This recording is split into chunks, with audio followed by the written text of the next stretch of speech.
પ્રકાશશાસ્ત્ર। તો હવે જે ટોપિકની અંદર આગળ વધવાનું છે વિદ્યાર્થી મિત્રો, એનું નામ છે પૂર્ણ આંતરિક પરાવર્તન। હવે પૂર્ણ આંતરિક પરાવર્તન શબ્દ છે ને, એને પૂર્ણ કરીએ એ પહેલા એની અંદર છુપાયેલી વસ્તુની વાત કરીએ। એઝ એક્ઝામ્પલ હું તમને અહીંયા સૌથી પહેલા વિદ્યાર્થી મિત્રો કોન્સન્ટ્રેટ કરવાનું કહું છું એક શબ્દ ઉપર, અને એનું નામ છે આંતરિક પરાવર્તન। એટલે પહેલા તો આ સમજવું ખાસ જરૂરી છે। પૂર્ણને સાઈડમાં રાખો, ખાલી કોન્સન્ટ્રેશન કરો આંતરિક પરાવર્તન, બરાબર ને? હવે જો અહીંયા આ આંતરિક પરાવર્તન વિદ્યાર્થી મિત્રો સમજવા જઈએ તો ધારો કે હું તમને કહું છું, હવે તમે એક્સપર્ટ થઈ ગયા છો કેમ? આ તો કે પાતળામાંથી ઘટમાં કે ઘટમાંથી પાતળામાં થઈ ગયા। જેમ કે આ ઘટ માધ્યમ છે વિદ્યાર્થી મિત્રો, અહીંયા તેનો બધાને આન્સર આપવાનો છે। આ પાતળું માધ્યમ એ ગમે હોય વોટેવર, પણ આ ઘટ છે ના। હા, એક કિરણ ધારો અહીંયા કોઈ વસ્તુ રહેલી છે વોટેવર, આપણે કઈ પ્રતિબિંબ નથી મેળવવો, આ વસ્તુમાંથી પ્રકાશનું એક કિરણ આમ આપાતથી છે અહીંયા, આ આપાતથી। તો બે માધ્યમોને અલગ પાડતી સપાટી પર જ્યારે પ્રકાશનું કિરણ આપાત થાય વિદ્યાર્થી મિત્રો, ત્યારે શું થાય? તો કે બે માધ્યમને જુદી પાડતી જે સપાટી છે તે પ્રકાશનું કિરણ આપાત થાય ને તમને ખબર પડી જાય કે અચ્છા આ લંબ સાથે બનાવેલો ખૂણો, એટલે ધારો કે હું એને કહી દઉં આપાત, બરાબર? તો આ આપાત ખૂણો થઈ ગયો। હવે અહીંયા ક્યાંથી ક્યાં જાય છે? ઘટમાંથી પાતળામાં, ઘટમાંથી પાતળામાં યાદ કરો, વેરી ગુડ માય ફ્રેન્ડ, લંબથી દૂર। તો આ જે કિરણ છે ને એ થોડુંક આમ જશે લંબથી દૂર, બરાબર ને? એટલે આ જે તમને મળશે ને વિદ્યાર્થી મિત્રો, એ શું મળે? તો કે વક્રીભૂત કોણ મળે? કારણ કે આ વક્રીભૂત કિરણ છે। પણ કહાની में थोड़ा ट्विस्ट, જ્યારે પ્રકાશનું કિરણ બે માધ્યમોને અલગ પાડતી સપાટી પર આપાત થાય છે ને, ત્યારે મેજોરિટી ભાગ પારગમન પામે, એટલે એમાંથી નીકળી જાય, પણ અમુક ભાગ એ જ માધ્યમમાં રિટર્ન થાય છે। પણ ધારો કે હું તમને એમ કહું કે અહીંથી 100% જથ્થો જાય છે ને, એમાંથી ધારો એઝ એક્ઝામ્પલ, આ ફાઇનલ નહીં પણ એઝ એક્ઝામ્પલ કે 98% જેટલો જથ્થો નીકળી ગયો અને 2% જેટલો જથ્થો અહીંયા રહે છે, તો અહીંયા જે કિરણ છે એનો થોડો ભાગ રિટર્ન થાય છે, અને એ રિટર્ન એવી રીતે થાય કે જેથી આ બે ખૂણા સરખા થાય। ભાઈ તો પરાવર્તનનો નિયમ જ છે ને। તો આ જે ઘટના થઈ ને એને કહેવાય આંતરિક પરાવર્તન। શું કહેવાય વિદ્યાર્થી મિત્રો? આંતરિક પરાવર્તન। તો ખાસ ધ્યાનમાં રાખવું, જ્યારે પ્રકાશનું કિરણ બે માધ્યમોને અલગ પાડતી સપાટી પર આપાત થાય ત્યારે મેજોરિટી ભાગ પારગમન બહાર નીકળી જાય, પણ અમુક ભાગ એ જ માધ્યમમાં પાછો પડે છે। એ ઘટનાને કહેવાય આંતરિક પરાવર્તન। અને આંતરિક પરાવર્તન વખતે પણ પરાવર્તનના નિયમનું પાલન થાય જ, જેનો મતલબ આ 30 નો ખૂણો હોય તો આ પણ 30 નો થશે, આ 40 નો હોય તો આ 40 નો થશે। આ પહેલી નોટ સમજાઈ ગઈ બધા? શું સમજાણું? તો કે પ્રકાશનું કિરણ બે માધ્યમોને અલગ પાડતી સપાટી પર આપાત થાય ત્યારે મેજોરિટી ભાગનું પારગમન થાય, એટલે બીજા માધ્યમમાં નીકળી જાય। અમુક પોર્શન છે પાછું આવે, અમુક પોર્શન છે વિદ્યાર્થી મિત્રો કોના ઉપર આધારિત રહે? અહીંયા કયા માધ્યમ લેવામાં આવેલા છે એના ઉપર આધારિત રહે। ઘણા અહીંયા 96% મળે, અહીંયા 4 મળે, પણ આ સિંગલ ડિજિટ માં મળશે। ઓકે, ચલો એટલે સમજી ગયો। બીજી વસ્તુ જે સમજવાની છે, આ પહેલી નોટ, આ મેં તમને સમજાવી ગઈ પહેલી નોટ। હવે બીજી નોટ સમજાવું, જોજો પહેલા લખું પછી સમજાવું। આપાત કોણ છે ને વિદ્યાર્થી મિત્રો, એ જેમ જેમ વધતો જશે એમ વક્રીભૂત કોણ છે ને એ પણ વધતો જશે। આવું થશે। શું કામ? પ્રશ્ન થાય, શું કામ ભાઈ, શું કામ થાય? આન્સર આપીએ। જો આ જ ડાયાગ્રામ છે, અહીંયા હું ડ્રો કરવાની ટ્રાય કરું। ધારો કે આ જે છે વિદ્યાર્થી મિત્રો એ ઘટ માધ્યમ છે, ડન છે? ઓકે, ચલો અહીંયા કન્સિડર કરો વિદ્યાર્થી મિત્રો પાતળું માધ્યમ છે, બરાબર છે? ઓકે, ચલો અહીંયા છે સપાટીને દોરેલો શું છે ભાઈ? લંબ છે। ઓકે, અહીંયા એક વસ્તુ રાખેલી છે। શું રાખેલી છે? વસ્તુ। હવે આ જે વસ્તુ રાખેલી છે વિદ્યાર્થી મિત્રો, એમાંથી પ્રકાશનું એક કિરણ અહીંયા નીકળે છે, બરાબર ને? આ જગ્યાએ હવે અહીંયા એક ખૂણો બન્યો, આ જે ખૂણો બન્યો એને શું કન્સિડર કરી શકાય? તો કે આપાત। તો અહીંયા વક્રીભવન થશે, તો આ જગ્યાએ તમને આ રીતે આમ વક્રીભૂત કિરણ મળશે, અને એ જે ખૂણો બનાવે એ કયો હશે? તો કે વક્રીભૂત કોણ હશે। અને આ કિસ્સામાં પણ આંશિક પરાવર્તન તો થાય જ, પણ તમે આ બે કેસને સરખાવશો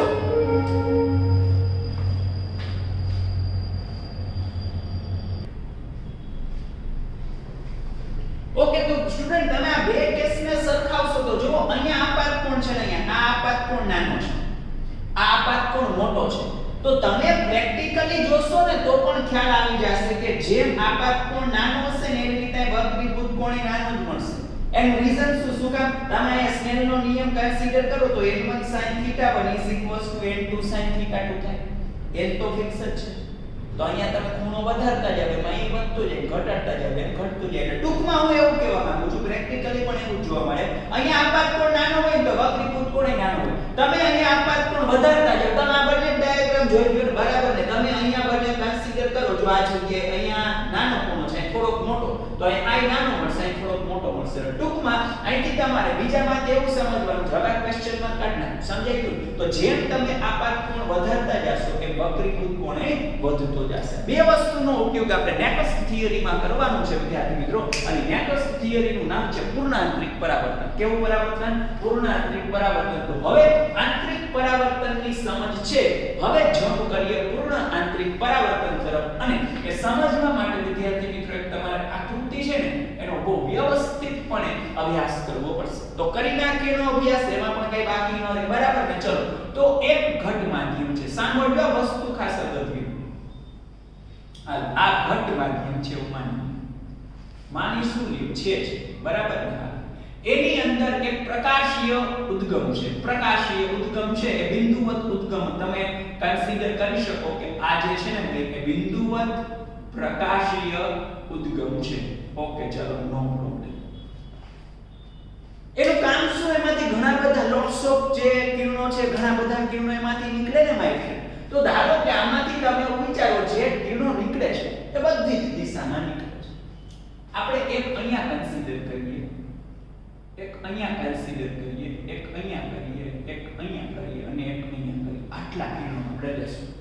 એમાંથી હજી એને એક ત્રીજી નોટ છે ને સાથે સાથે તમને સમજાવી દઉં. નોટ નંબર 3 આ પણ અગત્યની વસ્તુ વિદ્યાર્થી મિત્રો. ધારો કે જોજો, હું એમ કહું કે આ સપાટીને દોરેલ લંબ છે, બરાબર? હા, સપાટીને દોરેલ લંબ છે. આ ઘટ માધ્યમ છે અને આ પાતળું માધ્યમ છે. ચાલો, તમારે ફીલિંગ લેવી જોઈએ તો લેવડાવી દો. આ ઘટ માધ્યમ છે અને આ પાતળું. સમજાઈ ગયું? અહીંથી એક કિરણ છે ને લંબ ઉપર આવે છે. અહીંયા એક્ઝેક્ટલી આમ આપાત થાય, અહીં એક્ઝેક્ટલી લંબ ઉપર આપાત થાય. તો મન કોઈ કહી શકશે અહીંયા આપાત કોણ કેટલાનો થાય? કેટલાનો? 90 નો. બસ ઈ જ નો થાય. અરે ભાઈ, આપાત કોણ એટલે શું યાર? આપાત કિરણે લંબ સાથે બનાવેલો ખૂણો. 90 નો ખૂણો ક્યારે થાય? આ તમારો લંબ હોય અને આપાત કિરણ આમ આવે તો ખૂણો 90 નો થાય. પણ ભાઈ આ લંબ છે એના ઉપર જ આપાત કિરણ છે. કેટલો થાય ખૂણો? Very good my friend, 0. તો આ જગ્યાએ તમને આપાત કોણ 0 મળે છે. કદાચ તમે સ્નેલનો નિયમ વાપરો તો જોજો, n1 sin θ1 એટલે sin 0 બરાબર n2 sin θ2. તો sin 0 0 0 ગુણાકારમાં n1 0 0 ભાગ્યા n2 0. તો એનો મતલબ sin θ2 બરાબર શું મળે? 0. sin θ2 બરાબર 0 તો θ2 બરાબર sin ઇન્વર્સ 0. તો એ પણ 0. મતલબ આનું થોડું તો ઉપરનું થોડું, હે ને? તો ટૂંકમાં આપાત કોણ 0 થશે તો વક્રીભૂત કોણ કેવો થશે? 0. અને જો વક્રીભૂત કોણ 0 નો થાય માય ફ્રેન્ડ, તો જે કિરણ છે ને એ સીધે સીધું નીકળી જાય. તો તમને ઘણા એમ થાય, સર આ કેસમાં અહીંયા આંશિક પરાવર્તન થાય? આ થાય ને. અહીંયા ફિલિંગ નહીં આવે એટલે સાઈડમાં ડ્રો કરું. અહીંયા પણ આંશિક પરાવર્તિત કિરણ તો મળે, તે આવી રીતે લંબ રૂપે મળશે, બરાબર ને? તો આને આપણે છે ને આવી રીતે કન્સિડર કરશું. ગમે ત્યારે સપાટી ઉપર આમ સીધે સીધું કિરણ આપાત થાય. લંબ ઉપર એટલે સીધે સીધું. એટલે હું એવું જ બોલીશ, સીધે સીધું કિરણ સીધે સીધું જાય. તમે બોલી જાઓ, સીધે સીધું કિરણ સીધે સીધું જાય. બસ, બીજું કાઈ નહીં. એટલે ટૂંકમાં આ સમજાઈ ગયું ને? વ્યવસ્થિત નહીં સમજાઈ ગયું તો બીજું કાઈ નહીં એટલે ક્લિયર ને? બરાબર? તો ટૂંકમાં સીધે સીધું કિરણ વિદ્યાર્થી મિત્રો હંમેશા કેવું જશે? સીધે સીધું જશે. આ આંશિક પરાવર્તન નહીં થશે. હકીકતમાં ડોટેડ લાઈન આની ઉપર હોય પણ ઉપર ડ્રો કરું તો ફિલિંગ આવત નહીં. એટલે અહીં પ્રોપર ફિલિંગ મળશે. ડન? તો જો અહીંયા એ જ નોટનો ઉપયોગ અહીંયા થઈ ગયો. માની લ્યો કે અહીંયા આ સપાટીને દોરેલો લંબ. સાંભળજો, બધી જ જગ્યાએ અહીંયા સપાટીને દોરેલ છે. આપણે લંબ કન્સિડર કરીએ વિદ્યાર્થી મિત્રો દરેક જગ્યાએ, બરાબર? ઓકે, નો પ્રોબ્લેમ. ચલો, બધા જ સપાટીને દોરેલ લંબ છે. આમાંથી ઘણા બધા કિરણો નીકળતા છે કે આ ઘટ માધ્યમ છે અને આ જે છે એ પાતળું માધ્યમ છે. ડન?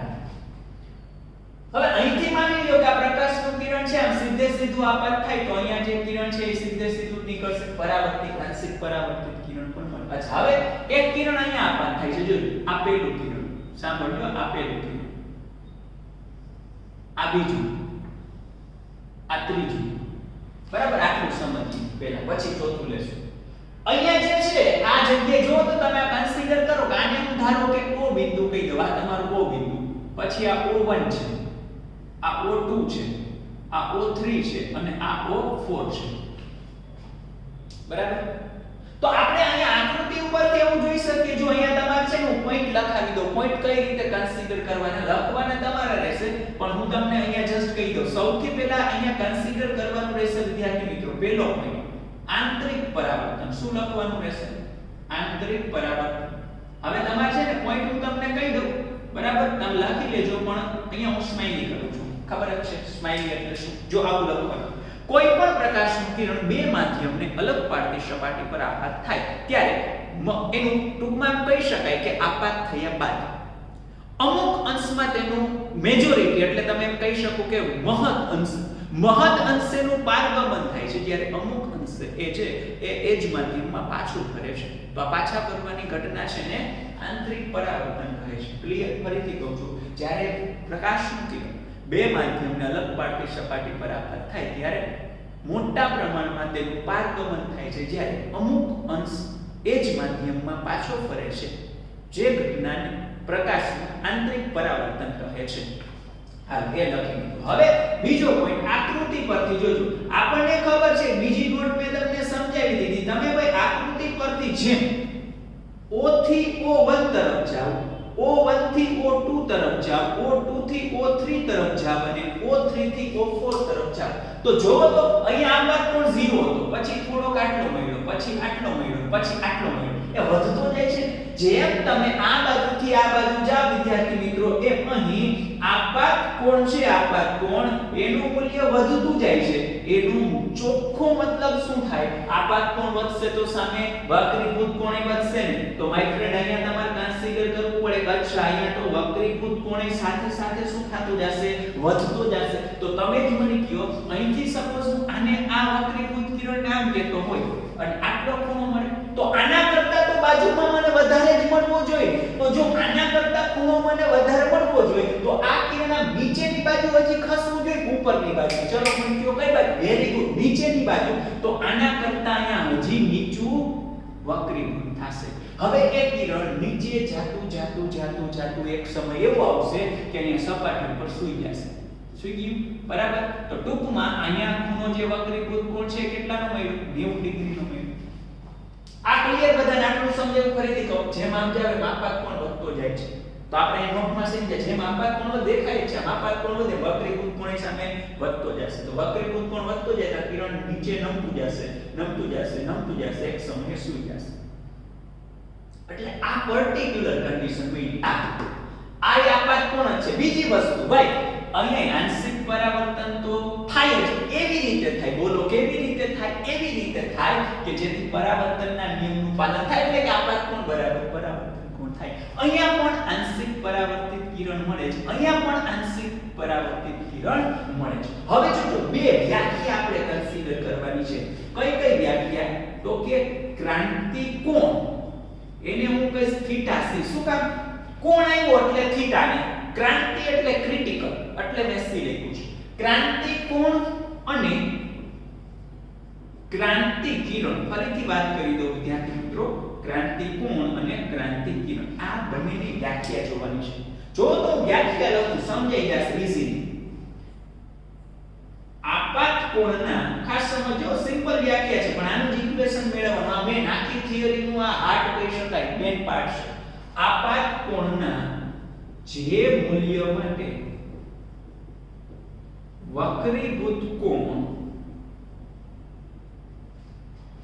90 ડિગ્રી મળે તો તેને સાંભળજો, તેને આ આપાત કોણ અહીંયા છે, એટલે આપાત કોણના જે મૂલ્ય માટે, એટલે આટલો આપાત કોણના જે મૂલ્ય માટે વક્રીભૂત 90 નો મળે, તો આ આપાત કોણને, આ આપાત કોણ એટલે થીટા છે, અવેલેબલ ક્યાં છે? ઘટ માધ્યમમાં. એની આજુબાજુ કોણ? પાતળું. તો જો ખાસ ધ્યાન રાખજો, એમસીક્યુ માં કામ લાગશે. તો તેને આપેલ ઘટ માધ્યમ માધ્યમ. શું કામ એને એ ભાઈ છે ક્યાં ઘટ માધ્યમમાં. તો કે આપેલ ઘટ માધ્યમનો આપેલ પાતળા માધ્યમની સાપેક્ષે આપેલ પાતળા માધ્યમની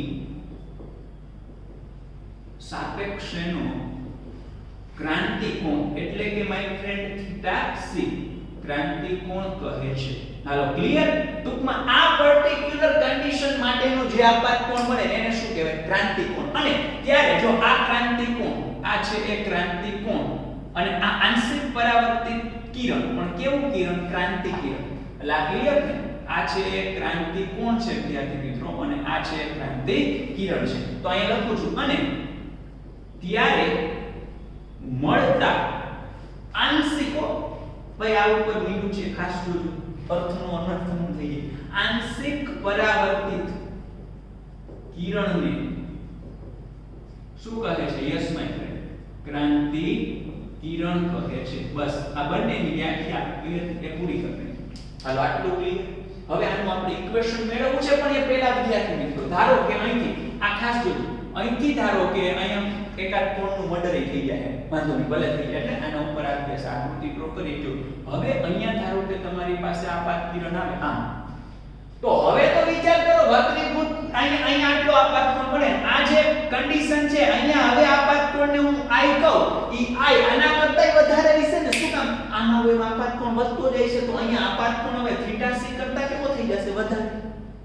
તો હવે વક્રીભૂત જે કિરણ હતું એ નમતું નીચે તો આવી ગયું તો હવે એવો સમય આવશે કેવો સમય આવશે એવો સમય આવશે કે એ વક્રીભૂત કિરણ સંપૂર્ણપણે એ જ માધ્યમમાં પાછું પડશે. નીચે આવતું સંપૂર્ણપણે એ જ માધ્યમમાં પાછું પડશે. બસ આ જ ઘટનાને કહી શકાય પૂર્ણાંતરિક પરાવર્તન. સમજાણું ને વિદ્યાર્થી મિત્રો. અહીંયા તમે કન્સિડર કરો આ 100% અહીંયા 98 છે ને અહીંયા 2 છે એવું થયું બરાબર.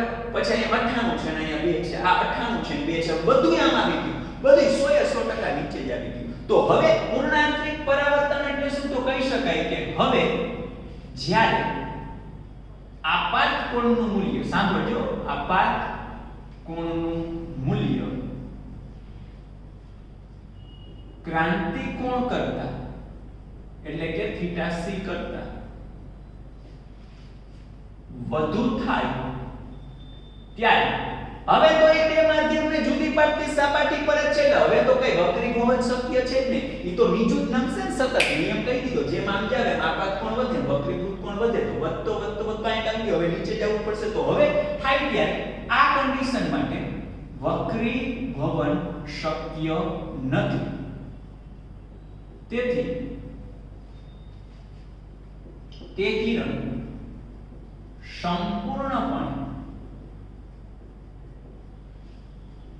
ઘટ માધ્યમમાંથી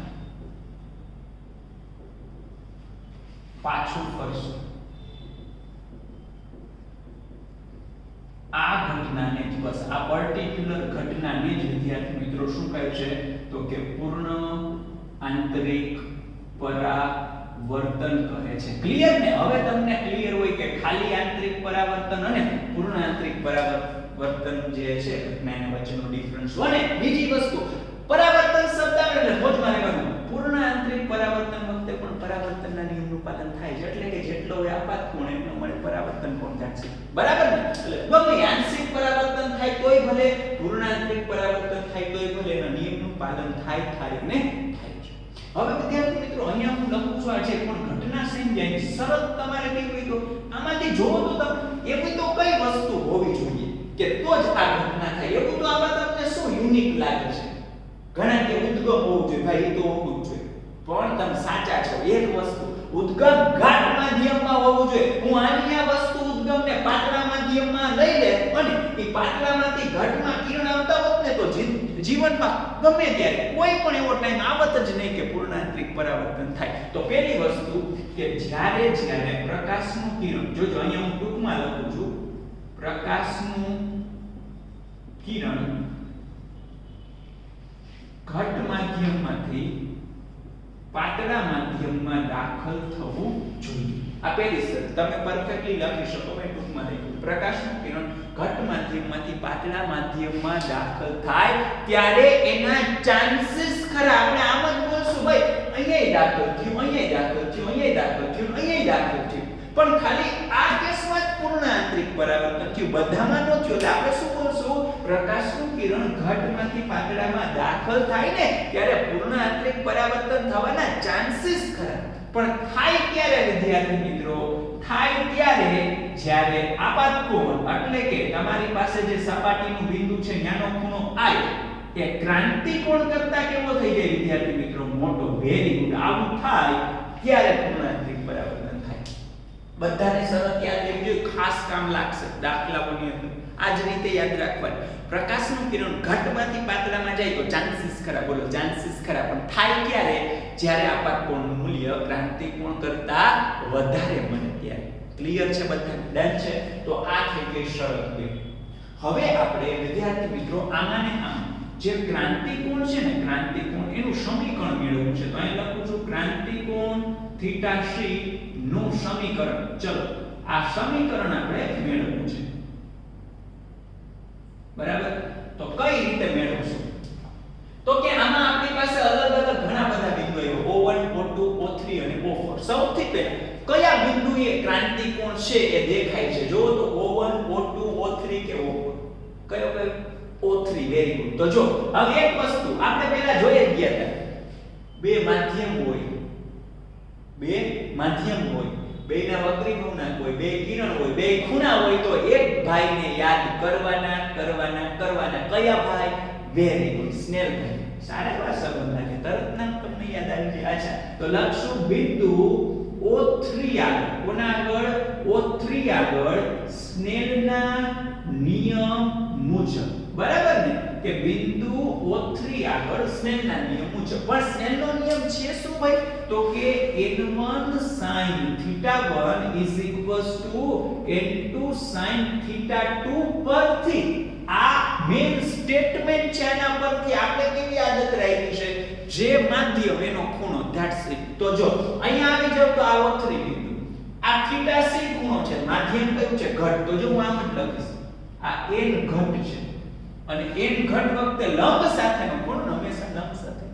તો લંબ સાથેનો ખૂણો છે θc. તો અહીંયા લખું θc. અચ્છા, હવે બીજા માધ્યમની વાત કર. અહીંયા આ લંબ સાથેનો ખૂણો છે ને, જો આ વક્રીભૂત કિરણ લંબ સાથે 90 ખૂણો. 90 ખૂણો હોય ત્યારે માધ્યમ કયું? પાતળું. તો n2 એટલે અહીંયા આવશે n પાતળું. n પાતળું અને sin 90 ડિગ્રી. ડન છે?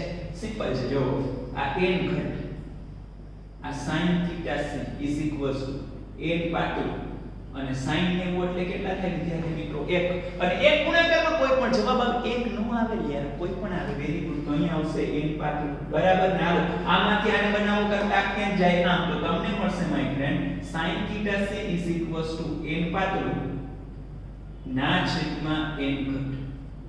હવે આપણે ક્રાંતિ કોણનું સમીકરણ જોયું હતું. આમાંથી હું જો θc ને કરતા બનાવી દઉં માય ફ્રેન્ડ, તો આ બાજુ sin જાય તો sin ઇન્વર્સ અહીંયા આવશે n પાતળું ના છેદમાં વિદ્યાર્થી મિત્રો n ઘટ. બધાને આ ઇક્વેશન યાદ રહેવું જોઈએ. હકીકતમાં મેળવવાનું આ હતું, પણ આ યાદ રાખજો. સિમ્પલી sin θc n પાતળાના છેદમાં n ઘટ. મેજર કેવો કેસ હોય છે ખબર? જો અહીંયા જો n પાતળા તરીકે મેજોરિટી એવું બને વિદ્યાર્થી મિત્રો કે પાતળા તરીકે આજુબાજુ આપણે જનરલી શું કન્સિડર કરતા હોય? હવા. એનો વક્રી ભવનાંક કેટલો હોય? 1. તથા n ઘટ માધ્યમ તરીકે કોઈ પણ માધ્યમ હોય એનો વક્રી ભવનાંક n કહી દો. જો n હોય તો તમને ઇક્વેશન શું મળે માય ફ્રેન્ડ? તો આવું થઈ જાય sin θc 1/n. કારણ કે પાતળા તરીકે હવા એટલે માધ્યમ તરીકે કોઈ પણ માધ્યમ હોય એનો વક્રી ભવનાંક ધારો કે n કહી દીધો. તો અહીંથી તમને શું મળે? તો કે θc sin ઇન્વર્સ 1/n. બરાબર? પણ છે મેનલી બધા જનરલી ઇક્વેશન આ યુઝ કરતા હોય MCQ માં. યાદ રાખે, આ નહીં રાખવાનું. મેજોરિટી કેસમાં આજુબાજુ હવા હોય, પણ એવું કીધું તો આ કાચની પેટી છે ને એની ઉપરની બાજુ પાણી છે, તો તો પાતળા તરીકે પાણી આવ્યું બરાબર. એટલે તમારે શું યાદ રાખવાનું? એક જ ઇક્વેશન યાર, sin θc n પાતળાના છેદમાં n ઘટ. બીજી કઈ આપણે લપન છપ્પનમાં પડવાની જરૂર નથી. ક્લિયર? તો sin θc n પાતળા ના છેદમાં n ઘટ. આ સ્પેશિયલ કેસમાં સાચું, પણ હર હંમેશ છે નહીં. એટલે હર હંમેશ કયું ઇક્વેશન સાચું છે માય ફ્રેન્ડ? હા, એટલે આપણે આ જ ઇક્વેશન છે એ ધ્યાનમાં રાખશું. કયું? sin θc n પાતળાના છેદમાં n ઘટ. હાલો અહીંયા સુધીની વસ્તુ કમ્પ્લીટેડ છે બધા.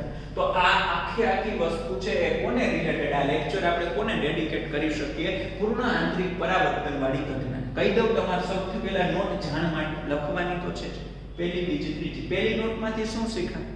કે પ્રકાશનું કિરણ બે માધ્યમને અલગ પાડતી સપાટી પર આપાત થાય ત્યારે મોટા ભાગે બહાર નીકળી જાય, પણ અમુક ભાગ પાછો ફરે છે. ઘટનાને આંતરિક પરાવર્તન કહે છે. એ તમારે કોઈ ટાઈમ લખવાનું છે પાછું. Very good. પછી બીજું, જેમ જેમ તમે આમ જાતા જાવ, કીધું ને આપાત કોણ વધતો જશે, વક્રીભૂત કોણે વધતો જશે. એના માટે આ આકૃતિ અને આ સમજો એટલે ખ્યાલ આવી જાય. અહીંયા મજા આવે.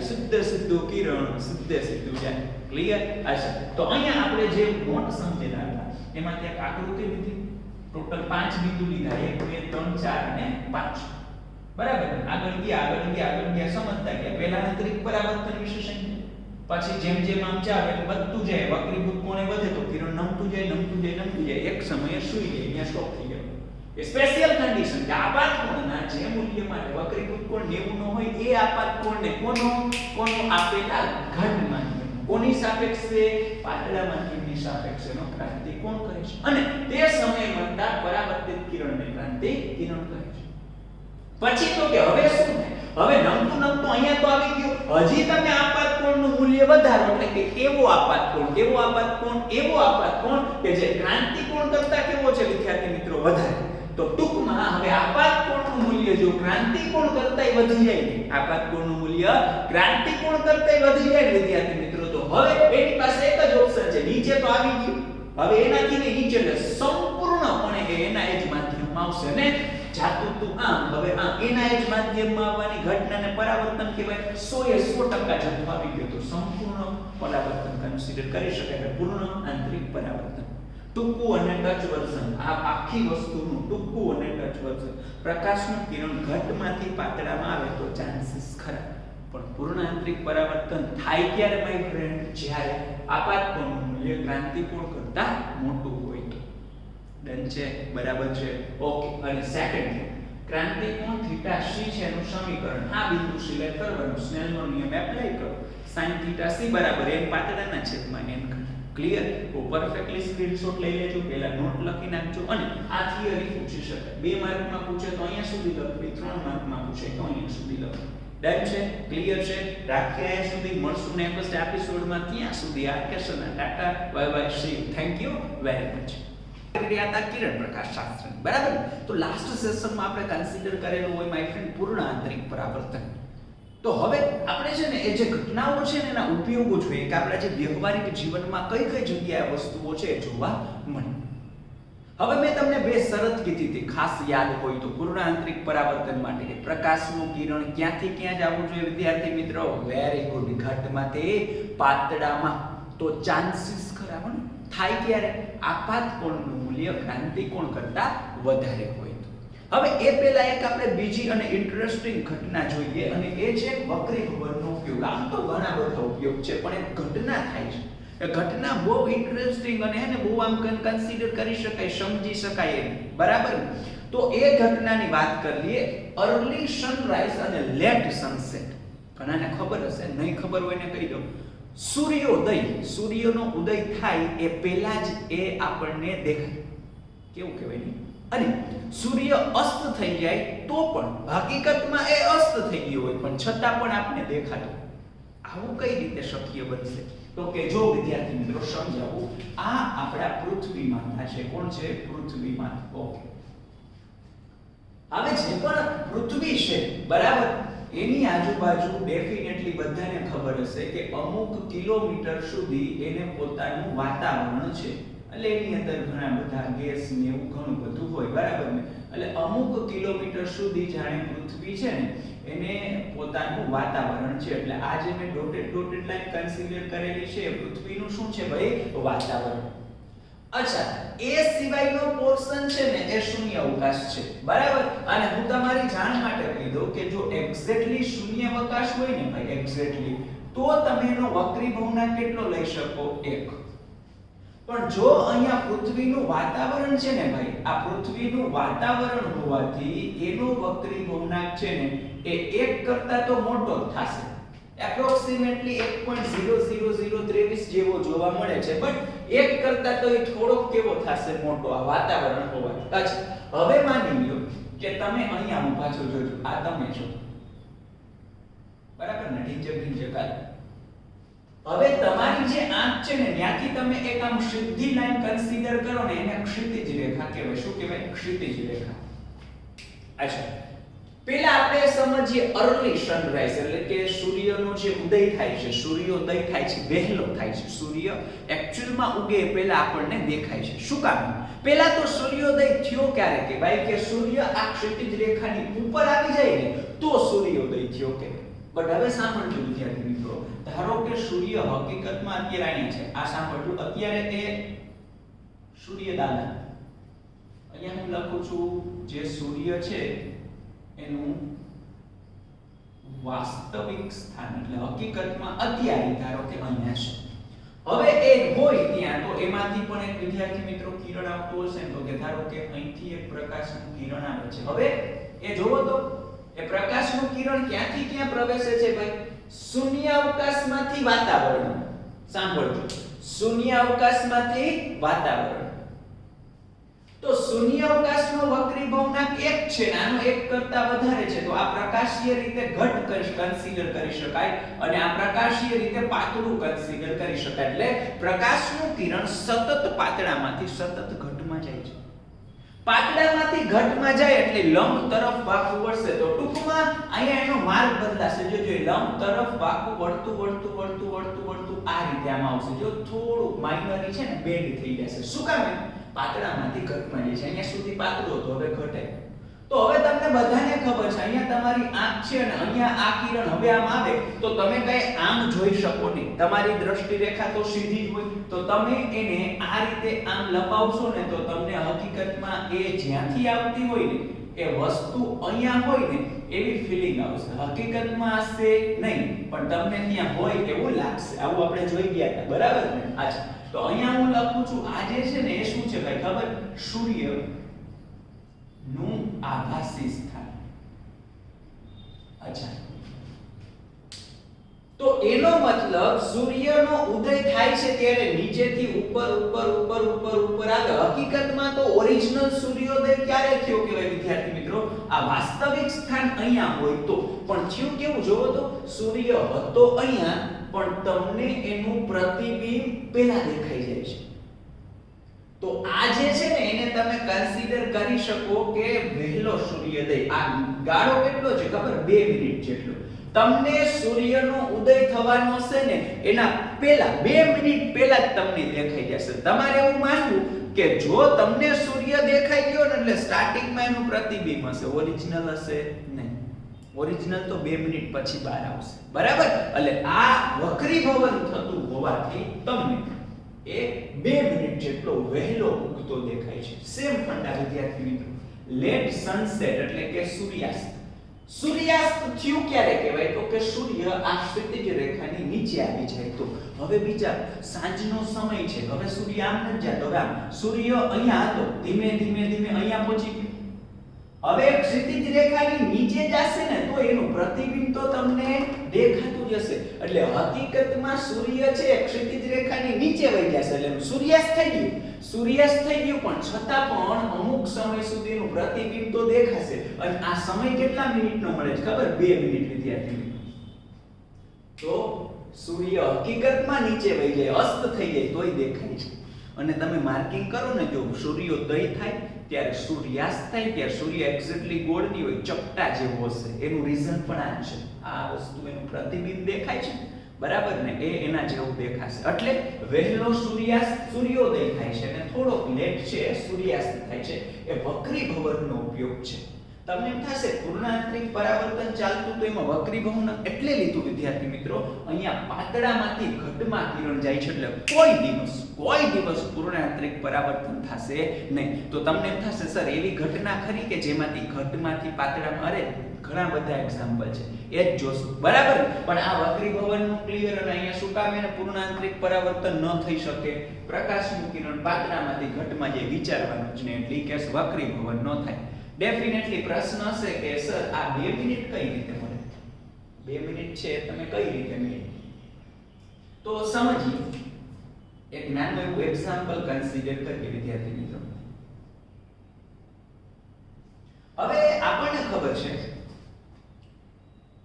કે અહીંયા જો આ સમય છે ને એ અહીંથી બનતા ખૂણા ઉપરથી મળે. અહીંયા ખૂણો છે ને એ 0.5 ડિગ્રીનો બને. કેટલો બને? 0.5 ડિગ્રી.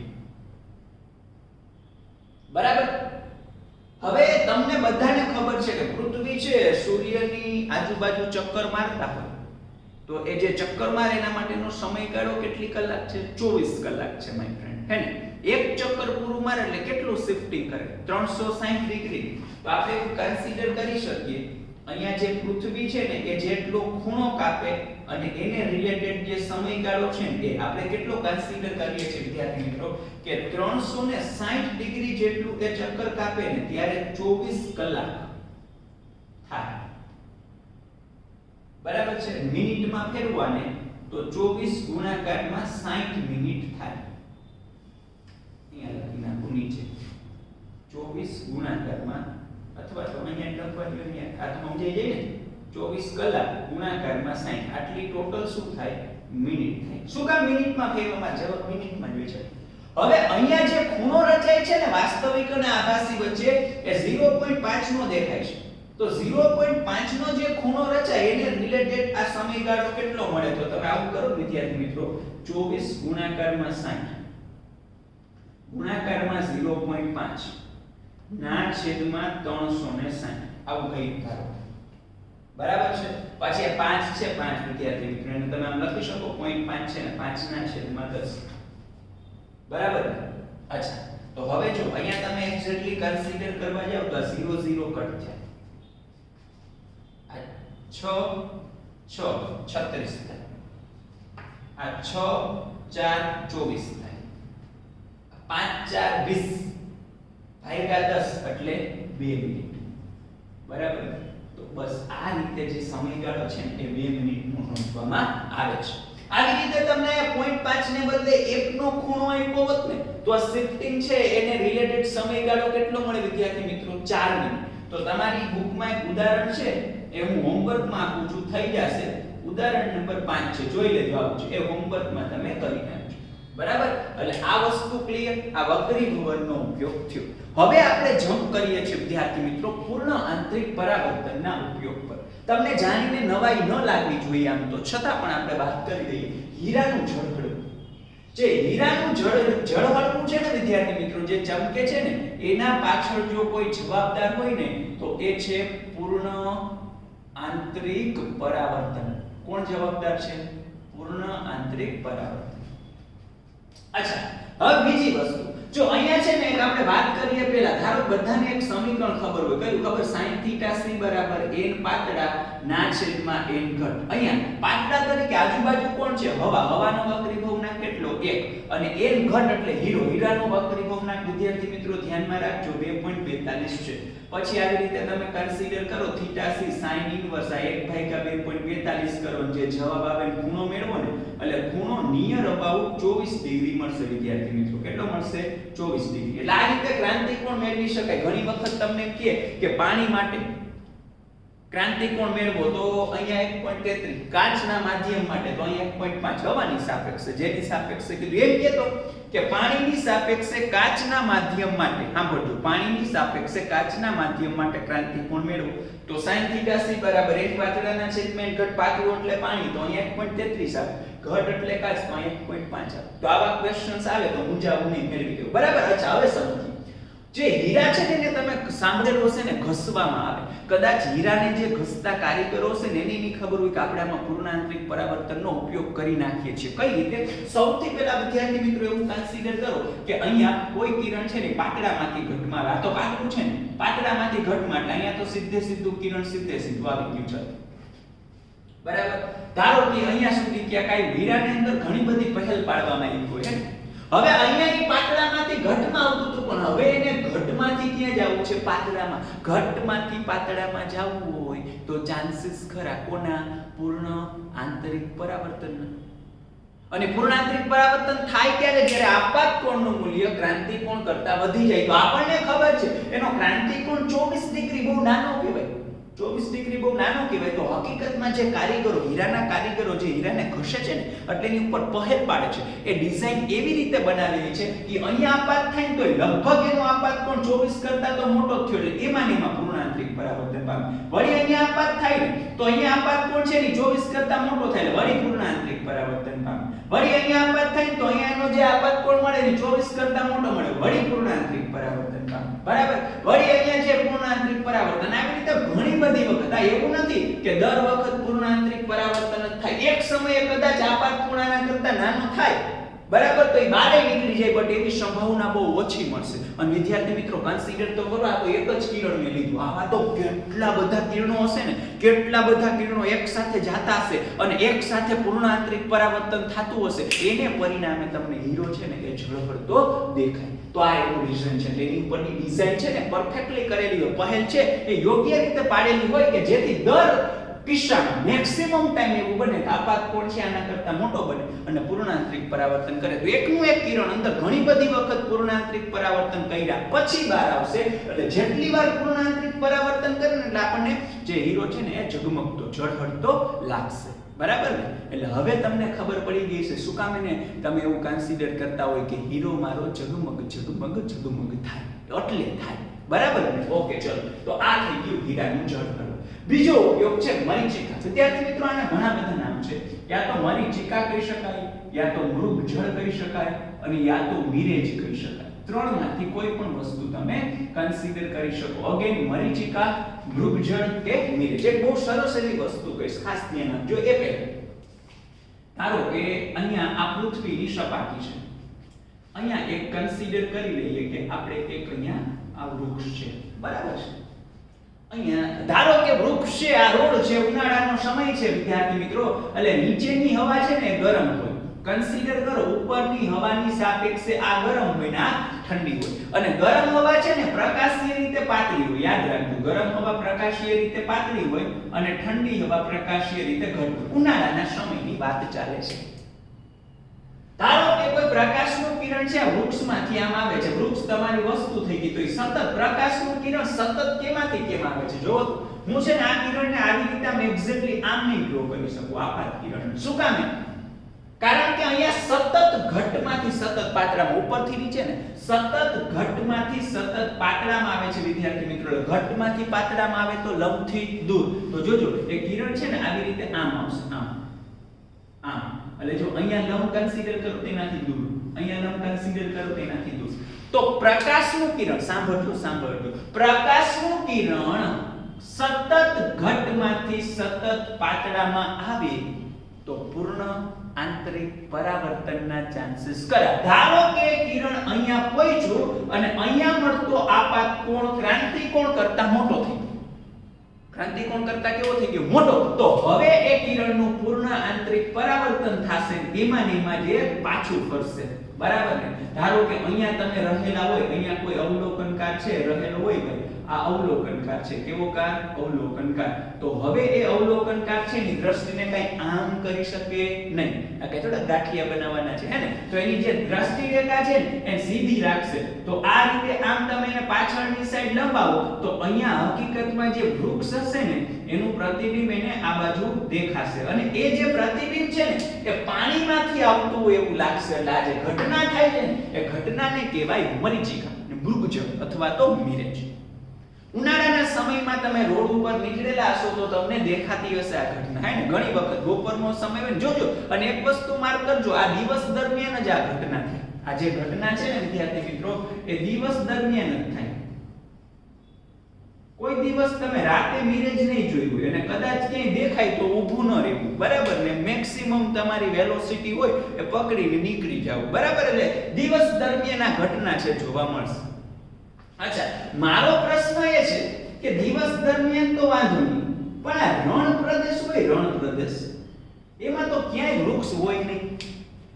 જોયું કે રણા હોય ને એમાં લીલાછમ વડલા ઊભા હોય અને એની નીચે ઘણા બધા બુજુર્ગો છે બેઠા હોય મસ્ત મજાની ચેર નાખીને, એવું જોયું? સિનરિયો જોયું? ઓછો હોય, ન હોય, પોસિબલ નથી, બરાબર. તો ત્યાં આ જે મૃગજળ છે એ કેમ દેખાતું હશે ભાઈ? ત્યાં દેખાવાનું રીઝન શું? વિચાર. જો હું તમને ક્લેરિફાઈ કરીને કહી દઉં વિદ્યાર્થી મિત્રો, તમારા માઇન્ડમાં 10મા ધોરણમાંથી એક વાત નાખી દીધી, એક વૃક્ષ હતું એટલે તમારો માઇન્ડ જ એમ કામ કરે કે વૃક્ષનું પ્રતિબિંબ મળે. ભાઈ કોઈ પણ ઊંચી વસ્તુ ચાલે, સમજજો, અહીંયા વૃક્ષ હોવું જરૂરી નથી. કોઈ પણ જે ઊંચી વસ્તુ હશે ને, હાઈટ ધરાવતી વસ્તુ ચાલે. રણ પ્રદેશમાં ચાલતો ઊંટ છે એ પણ એક વસ્તુ છે, એનું પ્રતિબિંબ મરીચિકા તરીકે મળે. રણ પ્રદેશની અંદર કઈ બધી સપાટી આવી રીતે આમ સપાટ નથી હોતી, ક્યાંક ઢોળાવે હોય છે, તો એ ઢોળાવ છે એ પોતે એક વસ્તુ તરીકે વર્તે, એનો પડછાયો તમને મળી શકે. તમે રોડ ઉપર જતા હોય, ક્યાંય વૃક્ષ ન હોય આજુબાજુમાં, છતાંય તમને જો વૃક્ષજળ દેખાતું હોય તો બની શકે કે સામેથી આવતી કોઈ ગાડી, સામેથી આવતી કોઈ કાર વસ્તુ તરીકે વર્તે અને એનો પડછાયો પાણી જેવો લાગતો હોય. તો કોઈ પણ ઊંચાઈ ધરાવતી વસ્તુ છે ને એ અહીંયા વર્તી શકે ને એનો પડછાયો તમને આ મળશે. પણ આમાં ઉપયોગ થાય છે વિદ્યાર્થી મિત્રો પૂર્ણ આંતરિક પરાવર્તનનો. હાલો, ક્લિયર છે? ડન. ત્રીજો ઉપયોગ, પરાવર્તિત પ્રિઝમ બનાવવા. એટલે શું? પહેલા તો પ્રિઝમ એટલે ભાઈ આ 3D ડાયાગ્રામ છે, તમારે આવું વિચારવાનું. આ આમ સપાટી છે, આ આમ છે ને આમ, સમજાયું ને? આખો 3D પ્રિઝમ છે, કાચનો ત્રિકોણાકાર ભાગ. પણ આ સમગ્ર બાજુ ત્રિકોણ એટલે કે પ્રિઝમ છે, એટલે એની બે બાજુ સરખી છે. સમગ્ર બાજુ અને કાટકોણ એટલે બે બાજુ સરખી ને આ ખૂણો 90. હવે આ બધાને ખબર હોય, સિમ્પલ, આ બે બાજુ સરખી હોય તો એની સામસામેના ખૂણા કેવા હોય? સરખા. સમજજો ભાઈ ખાસ, આ જે ખૂણો છે ને એ 45 ડિગ્રી, આ જે ખૂણો છે એ 45 ડિગ્રી. આ કાચના બનેલા હોય. કોના બનેલા હોય? કાચના. તો જોજો, ધારો કે આ કાચના બનેલા છે, એના માટે આપણે ક્રાંતિકોણ માપીએ ને આ રીતે sin θ c n પાતળાના છેદમાં n ઘટ આવી રીતે, તો તમે આ આન્સર ફાઇન્ડ કરશો ને માય ફ્રેન્ડ, ફાઇનલી એટલે 0.6666 આવશે ને, તમે એને જોશો ખૂણાને, તો ખૂણો તમને નિયર અબાઉટ 42 ડિગ્રી મળશે. એપ્રોક્સિમેટલી મેં લખ્યું, બરાબર 42 ડિગ્રી. એટલે આનો ક્રાંતિકોણ કેટલો થાય આ મટીરીયલ માટે? 42 ડિગ્રી થાય. હવે સાંભળજો, ધારો કે અહીંથી કોઈ કિરણ આવે, મસ્ત ફીલિંગ લઈએ, જોજો, સમજજો માય ફ્રેન્ડ. આ જે સપાટી છે એને દોરેલો લંબ થાય. ધારો કોઈ કિરણ એના ઉપર જ આપાત થયું. હવે નો ખ્યાલ ભૂલ ન પડી, ખ્યાલ આવી જાવ જોઈએ. એના ઉપર જ આપાત થયું, સીધું કિરણ સીધું જાય, ક્યાંય વળે નહીં. તો આ કિરણ આમ ગયું. હવે અહીંયા સપાટીને દોરેલો લંબ સાંભળજો, આ સપાટીને દોરેલો લંબ, આ ખૂણો કેટલાનો થાય? આમ કોઈ કહી શકે? હવે જો અહીંયા કિરણ પાતળામાંથી ઘટમાં આવતું, તો હવે ઘટમાંથી પાતળામાં તો બે ચાન્સ, કાં તો ઈ બહાર નીકળી જાય ને કાં તો અંદર ને અંદર રહેશે. અંદર ને અંદર ક્યારે? કે પૂર્ણ આંતરિક પરાવર્તન થાય. તો પૂર્ણ આંતરિક પરાવર્તન ક્યારે થાય? આપાત કોણનું મૂલ્ય ક્રાંતિકોણ કરતા વધી જાય. તો ક્રાંતિકોણ 42 નો છે, આપાત કોણ ખબર નથી, મેળવો આપાત કોણ, સરખાવો ને નક્કી કરો થાય છે કે નહીં. કરીએ નક્કી. જો માય ફ્રેન્ડ, અહીંયા આપણે કન્સિડર કરીએ તો કે આ 45 ડિગ્રી થશે. કઈ રીતે? જો આ 45 છે, આની માં છોટું ત્રિકોણ લ્યો, છોટું ત્રિકોણ 45 90, તો આ કેટલાનું હોય? આ ખૂણો 45 જ હોય. આ લંબ છે તો આ ટોટલ 90 હોય. આ 45 હોય તો આ કેટલાનું થાય? 45. એકવાર હજી સમજાવું છું, છોટું ત્રિકોણ ધ્યાનમાં લ્યો, આ 90, આ 45, તો ત્રણેયના 180 હોય તો આ વૈધા 45. આ આખો 90 થાય. આ 45 હોય તો આ 45. આપાત કોણનું મૂલ્ય 45 ને ક્રાંતિકોણ 42, તો થઈ ગયો ને. અહીંયા આપાત કોણનું મૂલ્ય ક્રાંતિકોણ કરતા વધારે છે. તો પૂર્ણ આંતરિક પરાવર્તન થાય. અને એવી રીતે થાય કે જેથી પરાવર્તનના નિયમનું પાલન થાય. અને જો પરાવર્તનના નિયમનું પાલન થાય ને તો પરાવર્તિત કિરણ એવી રીતે મળે. કેવી રીતે મળે? એવી રીતે મળે કે આ ખૂણો 45 નો થાય. અને જો આ ખૂણો 45 નો થાય ને તો આ સપાટીને આ કિરણ લંબ રૂપે આપાત થાય. અને લંબ રૂપે એટલે વળી પાછું જો લંબની ઉપર જ તો આ જગ્યાએ આવી રીતે આમ લંબ હશે ભાઈ, લંબની ઉપર તો હવે આપાત કોણ કેટલાનો 0 નો, આપાત કોણ 0 નો, ક્રાંતિ કોણ 42 નો થઈ ગયો ને, તો સીધે સીધું કિરણ સીધે સીધું જાય વાર્તા પૂરી. ડન છે. ધારો કે આવી જ રીતે અહીંયા તમે એક વસ્તુ રાખેલી હતી માય ફ્રેન્ડ, સમજો. હું એમ કહું કે અહીંયા તમે એક વસ્તુ રાખેલી હતી, આ તમારો છેડો A છે અને આ તમારો છેડો B છે. હવે જુઓ તો ધારો કે B માંથી કોઈ એક કિરણ આવે આમ, ઈ આવી રીતે આમ જતું હશે ને, ડન. હવે સમજાઈ જશે પ્રોપર. જુઓ તો ગ્રીન ઉપર A છેડો છે અને રેડ ઉપર B છેડો છે, તો અહીંયા પ્રતિબિંબ આવી રીતે આમ મળતું હશે માય ફ્રેન્ડ. તમે જુઓ તો અહીંયા આ પ્રતિબિંબ થઈ જાય ને, તો આ A ડેશ કહી દઉં અને આ B ડેશ કહી દઉં. હવે તમે અહીંયા હકીકતમાં જોશો ને તો કે A B હતું આમ થઈ ગયું આમ, તો આને કેટલા અંશે ફેરવી નાખ્યું 90 ડિગ્રી. તો આ પ્રિઝમની મદદથી તમે જે વસ્તુ છે એનું 90 ડિગ્રી વિચલન કરી શકો. આનો ઉપયોગ શું, તો કે ઘણી વખત પ્રતિબિંબ મળે ને તમને અરીસાથી કે લેન્સથી, એને તમારે ફેરવવું હોય કે પ્રતિબિંબ મળ્યું હોય આમ, ક્યારેક એને આમ કરી નાખવું હોય, ક્યારેક એને આમ કરી નાખવું હોય, એ બીજા કોઈ વસ્તુમાં એવી રીતે ઉપયોગી બનતું હોય એટલા માટે. તો એના માટે આ પ્રિઝમ ઉપયોગી બને. અને આ પ્રિઝમમાં કેના સિદ્ધાંતનો ઉપયોગ થાય, પૂર્ણાંતરિક પરાવર્તન. જેમ કે બીજી વસ્તુ લઈ આવે, ધારો કે અહીંયા આ એક પ્રિઝમ છે, એ જ પ્રિઝમ છે, ફિલિંગ નથી આવતી અપાવી દો, આ 90 છે તો આ 45 હોય અને આ પણ 45 હોય, કારણ કે આ બે બાજુ છે સરખી, સમદ્વિ બાજુ કાટકોણ પ્રિઝમ. અચ્છા, હવે ધારો કે આની અંદર એક કિરણ આપાત થાય છે, આ બાકી તો આ તો હવે ક્લિયર ને, બધાને ક્લિયર. સીધે સીધું કિરણ આ સપાટીને દોરેલું લંબ, આ સપાટી ઈ સપાટીને દોરેલા લંબ ઉપર જ આપાત થયું, તો સીધે સીધું કિરણ સીધે સીધું જાય. હવે અહીંયા સપાટીને દોરેલો લંબ, ચલો ક્લિયર, 45 90 45, તો આ પણ હોય 45 ડિગ્રી. હવે 45 છે મોટા કોના કરતા, 42 કરતા, તો પૂર્ણાંતરિક પરાવર્તન થાય. એવી રીતે થાય, કેવી રીતે થાય, એવી રીતે થાય કે જેથી પરાવર્તનના નિયમનું પાલન થાય. અને પરાવર્તનના નિયમનું પાલન થાય તો આ ખૂણો 45 નો હોય તો આ પણ ખૂણો 45 નો થાય. અચ્છા, અહીંયા સપાટીને દોરેલો લંબ જુઓ તો આ બંનેને ભાઈ લંબાવશો ને જાણ માટે, તો બે લંબ વચ્ચેનો ખૂણો 90, આ 45 છે, તો અગેન આ કેટલાનો થયો 45, બધા 45 થશે. તો અહીંયા વળી પાછો આપાત કોણ 45 નો થયો, તો આપાત કોણનું મૂલ્ય ક્રાંતિ કોણ કરતા કેવું મળ્યું વધારે, વળી પાછું પૂર્ણાંતરિક પરાવર્તન થાય. પણ એવી રીતે થાય, સમજાણું ને, બહાર નહીં નીકળે, અહીંયા બહાર નો નીકળ્યું અંદર ની અંદર, અહીંયા બહાર નો નીકળ્યું અંદર ની અંદર, પણ એવી રીતે પૂર્ણાંતરિક પરાવર્તન થશે માય ફ્રેન્ડ કે જેથી કરીને આ ખૂણો પણ કેટલાનો થશે 45. હવે જુઓ તો અહીંયા આ સપાટીને લંબ આમ હોય તો આ કિરણ લંબ ઉપર જ આવ્યું ને, લંબ રૂપ એટલે સીધે સીધું કિરણ સીધે સીધું જાય વાર્તા પૂરી. ધારો કે માય ફ્રેન્ડ અહીંયા એક વસ્તુ રાખેલી છે, તમે સમજો, અહીંયા એક વસ્તુ રાખેલી છે, આ છેડો A છે અને આ છેડો B છે. બીજું કિરણ B માંથી કેવી રીતે કરશે, તો કે જો પહેલા આમ જશે, પછી આમ જશે અને પછી આમ આવશે, થઈ ગયું. તો રેડ સાથે B છે અને ગ્રીન સાથે A છે, તો અહીંયા તમને આવી રીતે આમ મળશે ને, અહીંયા A ડેશ અને અહીંયા B ડેશ. વસ્તુનું માપ એવું જ રહે, અહીંયા જે હતું એ જ રહેશે, એમાં કઈ ચેન્જ નહીં થાય. બટ એને આ હકીકતમાં વસ્તુ બોલું છું પણ પ્રતિબિંબ બોલી શકાય કે તમને વસ્તુનું પ્રતિબિંબ ઓલરેડી આવું મળેલું છે, એ પ્રતિબિંબને તમારે 90 ડિગ્રીએ ફેરવવું છે, તો આ રીતે કરવાનું. પ્રતિબિંબને ધારો ભાઈ હતું આમ અને થઈ ગયું આમ, જોવો તો આમમાંથી આમ થઈ ગયું, તો કેટલાનું વિચલન થયું માય ફ્રેન્ડ 180 ડિગ્રી વિચલન. તો પ્રતિબિંબનું વિચલન 180 ડિગ્રી કરવામાં આવી વસ્તુનો ઉપયોગ થાય. જેમ કે તમે આવશે, આપણે ભણશું આગળ કે ભાઈ ટેલિસ્કોપ છે એનાથી પ્રતિબિંબ મળે એ આમ આભાસી મળશે, પણ આમ ટૂંકમાં ઉલટું મળશે. આમ તમને થશે કે આભાસી પ્રતિબિંબ ઉલટું હોય, એટલે જ મારે નહોતું કેવું, પણ કહેવાય ગયું, બરાબર ને? જોશું ત્યારે સમજશો, અત્યારે ટેન્શન ન લેતા. પણ એ પ્રતિબિંબ જે મળે ને એ છે ને ઉલટું છે. એટલે ઉલટું એટલે ભાઈ મેં તમને કીધું હતું કે આભાસી પ્રતિબિંબ વસ્તુની સાપેક્ષે તો ચતું જ હોય, તમે વસ્તુ આમ રાખો તો પ્રતિબિંબ આવું મળે, તો ભલે ઓમ તમને ઉલટું કહેવાય પણ આની સાપેક્ષે તો ચતું જ છે. એટલે ત્યાં વસ્તુ આમ રાખેલી હતી એટલે પ્રતિબિંબ આવું મળ્યું. હવે આના પ્રતિબિંબ આમાં કઈ ચેન્જ ન થવું જોઈએ, અને મારે એને આવું કરવું હોય તો 180 ડિગ્રીનું વિચલન કરવું હોય તો પ્રિઝમ ઉપયોગી બને ને ભાઈ. બરાબર ને? તો ટૂંકમાં કહેવાનો મતલબ એવો છે કે આ જે વસ્તુ છે ને એ કરવા માટે આવી વસ્તુઓના ઉપયોગ થાય છે. તો આ જગ્યાએ આ વક્રી ભવનની વાત થઈ ગઈ વિદ્યાર્થી મિત્રો, અને આ જે છે પૂર્ણાંતરિક પરાવર્તનના જે અલગ અલગ ઉપયોગો છે એની વાત થઈ. તો નેક્સ્ટ અને ઇમ્પોર્ટન્ટ ઉપયોગ બાકી છે, એ નેક્સ્ટ સેશનમાં આપણે ભણશું. પણ ક્લિયર?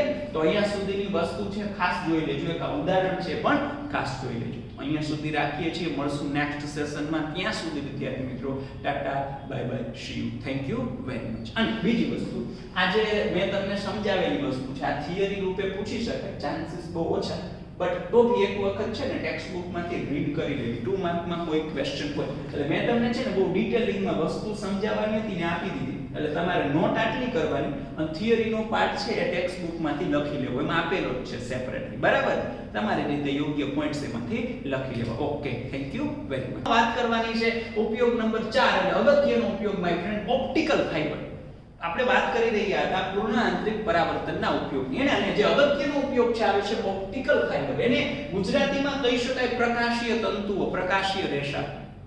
તો સમજીએ કે આ પહેલા તો ઓપ્ટિકલ ફાઇબર છે શું છે. નાનું એક્ઝામ્પલ આપું માય ફ્રેન્ડ તમને. તમે એક શોપીસ જોયેલું હોય કે બહાર ફરવા ગયેલા હોય અથવા તો કોઈ શોપીસની જે શોપ છે એની અંદર કે એક સ્ટેન્ડ છે, એની અંદર ઘણા બધા પ્લાસ્ટિકના વાયર છે અને એ ફુવારાની જેમ આમ રહેલા છે. ઘણા બધા વાયર હોય એ આમ ફુવારા શેપમાં ગોઠવાયેલા છે. એ વાયરની લાસ્ટમાં એક નાની એવી લાઈટ હોય, સ્વિચ સ્ટાર્ટ કરો ને બધી લાઈટ એકસાથે થાય એટલે મસ્ત આમ એ વસ્તુ છે દેખાય. તો આવું શોપીસ જોયેલું છે. તો જે પ્લાસ્ટિકનો પાતળો વાયર છે ને એ ઓપ્ટિકલ ફાઇબર છે. તો તમને એમ થાય શું સર આનો ઉપયોગ આવા શોપીસ બનાવવા થાય છે એટલા માટે આપણે ભણવાનું છે? ના ભાઈ ના. આનો ઉપયોગ થાય છે અત્યારે થતા કમ્યુનિકેશન પર્પસમાં. જેમ કે એક કંપની અહીંયા છે, બીજી કંપની અહીંયા છે, બંને વચ્ચે તમે ઓપ્ટિકલ ફાઇબર જોડો ને તો મેક્સિમમ ડેટા રેટથી, મેક્સિમમ સ્પીડથી તમે બંને વચ્ચે કમ્યુનિકેશન કરી શકો. તમે કમ્યુનિકેશન ચેપ્ટરમાં ભણશો એ પહેલા તમને નાનું એવું એક્ઝામ્પલ પણ આપી કે મોબાઈલ ફોન છે, તમે કોઈને મોબાઈલ ફોન છે એમાંથી ફોન કરો તો તમારો અવાજ છે અવાજનું સિગ્નલ છે. અવાજનું સિગ્નલ તમારો મોબાઈલ સમજી શકે નહીં. મોબાઈલ છે એ ઇલેક્ટ્રિકલ સિગ્નલ સમજી શકે. તો તમારો મોબાઈલ હશે ને એની નીચે એક નાનું એવું ટૂંકમાં છિદ્ર હશે, એને માઇક્રોફોન કહેવાય. એ તમારા અવાજને કેમાં ફેરવી નાખે? ઇલેક્ટ્રિકલ સિગ્નલમાં. એટલે મોબાઈલ સમજી શકે. એ મોબાઈલ એને ટ્રાન્સફર કરે, પછી એ સામેવાળા વ્યક્તિના મોબાઈલમાં જાય. હવે સામેવાળા વ્યક્તિના મોબાઈલમાં ઇલેક્ટ્રિકલ સિગ્નલ ગયું છે ને, કન્વર્ટ થયું. તો મોબાઈલ તો સમજી જશે પણ સામેવાળો વ્યક્તિ સમજી શકશે નહીં. એટલે તમારા મોબાઈલ ફોનમાં લાઉડ સ્પીકર હોય છે જે ઇલેક્ટ્રિકલ સિગ્નલને પાછું ધ્વનિમાં, પાછું અવાજમાં રૂપાંતરિત કરી નાખે. એટલે સામેવાળો વ્યક્તિ પણ એ અવાજ તમારો સમજી શકે. તો મતલબ તમારે ટ્રાન્સફર કરવા માટે એનું સ્વરૂપ બદલાવાની જરૂર પડી. તો ધારો કે કોઈ એક કંપની અહીંયા છે, બીજી કંપની અહીંયા છે, એની વચ્ચે ઓપ્ટિકલ ફાઇબર મૂકો છો તો એક કંપનીએ એની માહિતી બીજી કંપનીમાં પહોંચાડવાની છે. તો આ જે માહિતી પહોંચાડવા માટે એ જે મીડિયમનો યુઝ કરે છે એ કયું છે? ધારો કે ઓપ્ટિકલ ફાઇબર. એના બેનિફિટ છે ઘણા, વાત કરીએ કયા બેનિફિટ. પણ એ જે ઓપ્ટિકલ ફાઇબર યુઝ કરે છે એની અંદર વિદ્યાર્થી મિત્રો એને જે માહિતી છે ને એને પ્રકાશ સ્વરૂપે ફેરવવી પડશે. એટલે ડેટા છે ને એને ઓપ્ટિકલ વેમાં ટ્રાન્સફર કરવો પડશે. તો એ માહિતીને પહેલા ઓપ્ટિકલ સ્વરૂપે ટ્રાન્સફર કરશે. કેવી રીતે કરવું, શું કરવું એ આપણો ટોપિક નથી. આપણો ટોપિક એ છે કે ભાઈ આ ઓપ્ટિકલ ફાઇબર છે ને એની અંદર શું થાય છે એ વસ્તુ સમજવાની છે.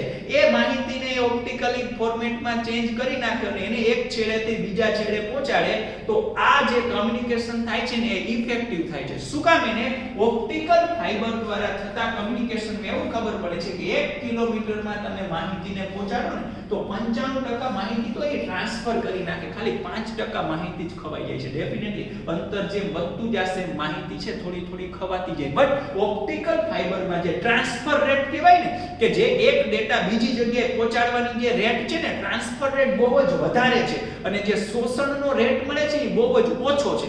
તો જેમાં ટ્રાન્સફર વધારે થાય, શોષણ ઓછું થાય, એને તો કહેવાય ઇફેક્ટિવ કમ્યુનિકેશન. તો અત્યારે મેજોરિટી દુનિયાની અંદર જો કમ્યુનિકેશન પર્પસનો યુઝ થતો હોય અને મીડિયમ તરીકે વાત કરીએ તો ઓપ્ટિકલ ફાઇબર મેક્સિમમ યુઝ થાય છે કારણ કે એની અંદર ઇફેક્ટિવ કમ્યુનિકેશન થાય છે. શું કામ? એને આ રીઝનને લીધે એની અંદર ટ્રાન્સફર રેટ વધારે મળે છે અને શોષણ છે ઓછું થાય છે. તો આપણે જે સમજવાનું છે કે આપણે એક માહિતીને બીજી જગ્યાએ પહોંચાડવાની છે. આ ઓપ્ટિકલ ફાઇબર છે ને ટૂંકમાં આપણો જે વાળ છે ને એના વ્યાસથી થોડોક વધારેનો વ્યાસ હોય. એ બંને કેમાંથી પહેલા તેની અંદર કયો સિદ્ધાંત યુઝ થાય? ડેફિનેટલી આ માય ફ્રેન્ડ જે સમજશો એટલે તમને આઈડિયા આવી જશે કે પૂર્ણ આંતરિક પરાવર્તનનો સિદ્ધાંત યુઝ થાય. બરાબર, ઇફેક્ટિવ કોમ્યુનિકેશન કરવા માટે. અને બીજી વસ્તુ રચના કેમાંથી બને તો કે ફ્યુઝડ ગ્લાસ એટલે કે ગ્લાસમાંથી અથવા તો ક્વાર્ટઝ નામના સ્ફટિકમાંથી, એ ગ્લાસ જેવું જ હોય આમ તો, બરાબર, એમાંથી બને છે. અચ્છા, હવે એની કાર્ય પદ્ધતિ સમજીએ. આ ઓપ્ટિકલ ફાઇબર છે વિદ્યાર્થી મિત્રો, એને મેં બરાબર ઝૂમ કરીને દર્શાવેલું છે. બરાબર છે. અચ્છા, હવે આ ઓપ્ટિકલ ફાઇબર છે ને એની આ સરફેસ સમજો. આપણે ટૂંકમાં પૂર્ણ આંતરિક પરાવર્તનનો આમાં શું ઉપયોગ એટલું જ સમજવાનું છે. તમારે કઈ ઓપ્ટિકલ ફાઇબર બનાવવાનું નથી. છતાંય આપણે બુક કરતા બહુ વધારે વાત કરશું કે જે તમને ડાયરેક્ટલી સેન્ટેન્સ સ્વરૂપની માહિતી છે ને એમાં કામ લાગશે. જો અહીંયા ધારો કે આ સપાટી છે ને એને દોરેલો, ખાસ સમજજો ભાઈ, બધાના માઇન્ડ છે ને ખુલ્લા વ્યવસ્થિત રીતે. ચલો પહેલા આ તો સિમ્પલ ઇન્ફોર્મેશન જેવો કન્સેપ્ટ થયો કે આવું હોય, આનો આ ઉપયોગ છે. અચ્છા, હવે સમજીએ કે આપણે આની અંદર પૂર્ણ આંતરિક પરાવર્તન શું કામ એને લઈએ છીએ? તો કે ધારો કે વિદ્યાર્થી મિત્રો આ તમારું એક સિગ્નલ છે કે જે આપાત કિરણ છે, માહિતી છે પ્રકાશ સ્વરૂપે. કેમ કરવી એ ક્વેશ્ચન નથી, આપણી પાસે પ્રકાશ સ્વરૂપે કન્વર્ટ કરેલી માહિતી છે. આ માહિતીને મારે આ જગ્યાએ પહોંચાડવી છે. તો એના માટે હું શું કરી શકું કે અહીંયા તો સૌથી પહેલા કન્સિડર કરો તો અહીંયા તો હવા જ હોય. હવે આ અંદરનું જે પણ મટીરીયલ હોય, કાચમાંથી બન્યું ને, આ જે ભાગ છે ને વિદ્યાર્થી મિત્રો એને કોર કહેવામાં આવે. શું કહેવામાં આવે? કોર, અંદરનો ભાગ. એ ડેફિનેટલી હવા કરતા અંદરનો ભાગ કોર એટલે ગ્લાસ ને, એ ગ્લાસનો વક્રી ભવનાંક તો વધારે જશે. તો અહીંયા પ્રકાશનું કિરણ છે, આ હવાને તમે કન્સિડર કરી શકો પ્રકાશીય રીતે પાતળું, અને આને તમે કન્સિડર કરી શકો પ્રકાશીય રીતે ઘટ. ક્લિયર છે? તો કિરણ છે ક્યાંથી ક્યાં જાય? પાતળામાંથી ઘટમાં. તો કઈ બાજુ વળશે માય ફ્રેન્ડ? ડેફિનેટલી કે જે વળશે એ તમે કન્સિડર કરી શકો લંબ તરફ વળશે. આ લંબ તરફ વળશે. ધારો કે આ જગ્યાએ કિરણ છે પાતળામાંથી ઘટમાં આવતું હતું એટલે પરાવર્તનના કોઈ ચાન્સ છે જ નહીં. પણ અત્યારે જે કિરણ છે વિદ્યાર્થી મિત્રો એ ક્યાંથી ક્યાં આવે છે? તો કે ઘટમાંથી પાતળામાં આવે છે. અને ઘટમાંથી પાતળામાં આવે ને વિદ્યાર્થી મિત્રો તો પૂર્ણ આંતરિક પરાવર્તનના ચાન્સ હોય. પણ ક્યારે થાય? જ્યારે એ જગ્યાનો આપાત કોણ, એટલે આપાત કોણ છે ને એ જગ્યાનો આપાત કોણ ક્રાંતિકોણ કરતા મોટો થાય. તો ધારો કે એ જગ્યાનો આપાત કોણ ક્રાંતિકોણ કરતા મોટો છે અને જો હોય તો એનું પૂર્ણ આંતરિક પરાવર્તન થાય અને એ આગળ વધી જાય. બરાબર, વળી પાછું એ જે કિરણ છે એ અહીંયા આવશે. આ જગ્યાએ માની લ્યો કે વળી પાછું આ આપાત કોણ થયો ને, આ આપાત કોણનું મૂલ્ય ક્રાંતિકોણ કરતા કે માની બે ઓપ્શન ને, કાં તો બહાર નીકળી જાય કાં તો એમાં આગળ વધે. એમાં આગળ વધવા માટે કઈ કન્ડિશન હોવી જોઈએ? કે અહીંયા મળતો આપાત કોણ છે ક્રાંતિકોણ કરતા કેવો મળવો જોઈએ? વધારે. ધારો કે વધારે છે તો અહીંયા વળી પાછું પૂર્ણ આંતરિક પરાવર્તન થાય. તો ટૂંકમાં ઇફેક્ટિવ કોમ્યુનિકેશન કરવા, માહિતીને એક જગ્યાએથી બીજી જગ્યાએ પહોંચાડવા એ ઓપ્ટિકલ ફાઇબરની અંદર ઘણી બધી વખતે કિરણનું શું થવું જોઈએ? પૂર્ણ આંતરિક પરાવર્તન. તો જ એ તમને ઇફેક્ટિવ કોમ્યુનિકેશનમાં મદદરૂપ થશે. તો આ આપણો કન્સેપ્ટ એ છે કે આની અંદર સતત આ કિરણ બહાર ન નીકળી જાય એના માટે કેવા પગલા લેવા? એ હંમેશા પૂર્ણ આંતરિક પરાવર્તન કરે એના માટે કેવા પગલા લેવા? તો પહેલી વસ્તુ, ધારો કે માની લ્યો કે આ જે ઓપ્ટિકલ ફાઇબર છે તો જમીનની અંદર પણ દાટી દેવામાં આવે કમ્યુનિકેશન પર્પસ જે આપણે કરવો હોય એના માટે. તો ઘણી વખત એવી સિચ્યુએશન આવે, માનો કે જો અહીંયા વાંધો નથી, અહીંયા આજુબાજુ હવા જ છે, સાંભળજો આજુબાજુ હવા જ છે, વાંધો નથી, એટલે ઘટમાંથી પાતળામાં જ જાય કિરણ. પણ ધારો કે અમુક વખત આ જે ગ્લાસની સપાટી છે ત્યાં કોઈ એવું મટીરીયલ અહીંયા આવી ગયું, ધારો કે એમનો ખુલ્લો પડ્યો હોય ઓપ્ટિકલ ફાઇબર, એના ઉપર કોઈ એવું મટીરીયલ આવી ગયું કે એનો વક્રી ભવનાંક, આ મટીરીયલ અહીંયા જે લિક્વિડ ગ્લાસને ટચ થયું ને એનો વક્રી ભવનાંક કોર કરતા વધારે. તો શું થાય? આ જગ્યાએ હવે કિરણ છે એ કોર કરતા જો આનો વક્રી ભવનાંક વધારે હોય તો કોર પ્રકાશીય રીતે પાતળું થઈ જશે, આ પ્રકાશીય રીતે ઘટ. તો હવે અહીંયા પૂર્ણ આંતરિક પરાવર્તન ન થાય, એ છે ને અહીંથી ટૂંકમાં બહાર નીકળી જાય તો એનું લીકેજ થશે. શું થશે? લીકેજ. આવું થવું જોઈએ નહીં. વિચારો, માઇન્ડ ચલાવો. આવું ન થાય એના માટે શું કરવું? તો કે આવું ન થાય ને એના માટે છે ને આપણે આના ઉપર એક બીજું આવરણ લગાડી દઈએ.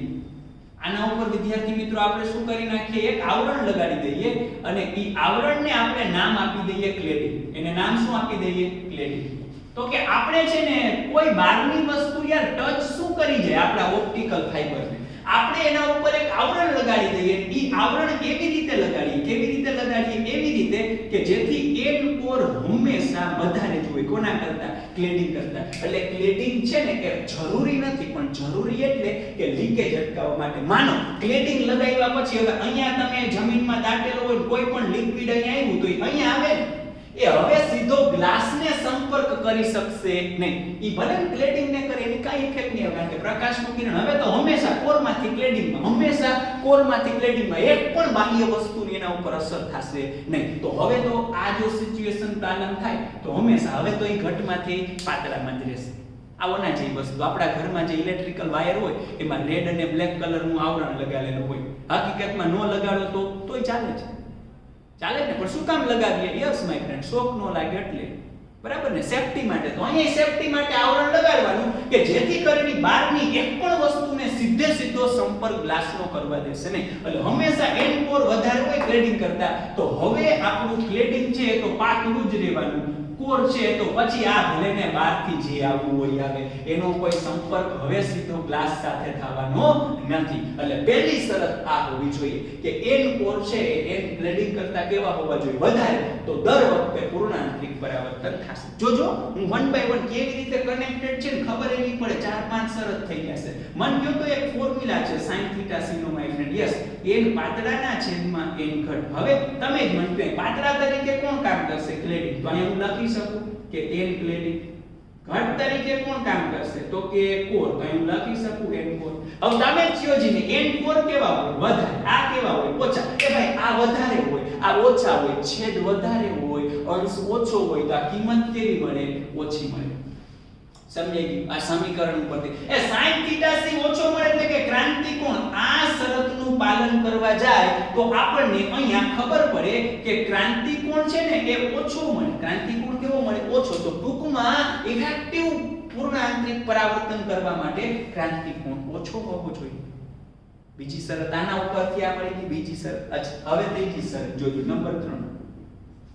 હવે તમને કાઈ ખબર હોય કે આપાત કોણનું મૂલ્ય તમને ખબર હોય હંમેશા ઘટમાંથી પાતળામાં તો જાવું જોઈએ, પણ આપાત કોણનું મૂલ્ય ક્રાંતિ કોણ કરતા કેવું હોવું જોઈએ? વધારે. એ માય ફ્રેન્ડ એક મિનિટ અહીં આવો તો જો હું એમ કહું કે આને મેં આપાત કોણ કીધો આ, આને મેં વક્રીભૂત કોણ કીધો આ, લંબ સાથે, બરાબર. આ બે લંબ વચ્ચેનો ખૂણો 90. મન કરી કોઈ શકે આ ખૂણો કેટલાનો થાય? ચલો ત્રિકોણ બને. કેવો બને? ત્રિકોણ. તો ત્રિકોણના 3 180 r પ્લસ આ કેટલા વત્તા 90 બરાબર 180.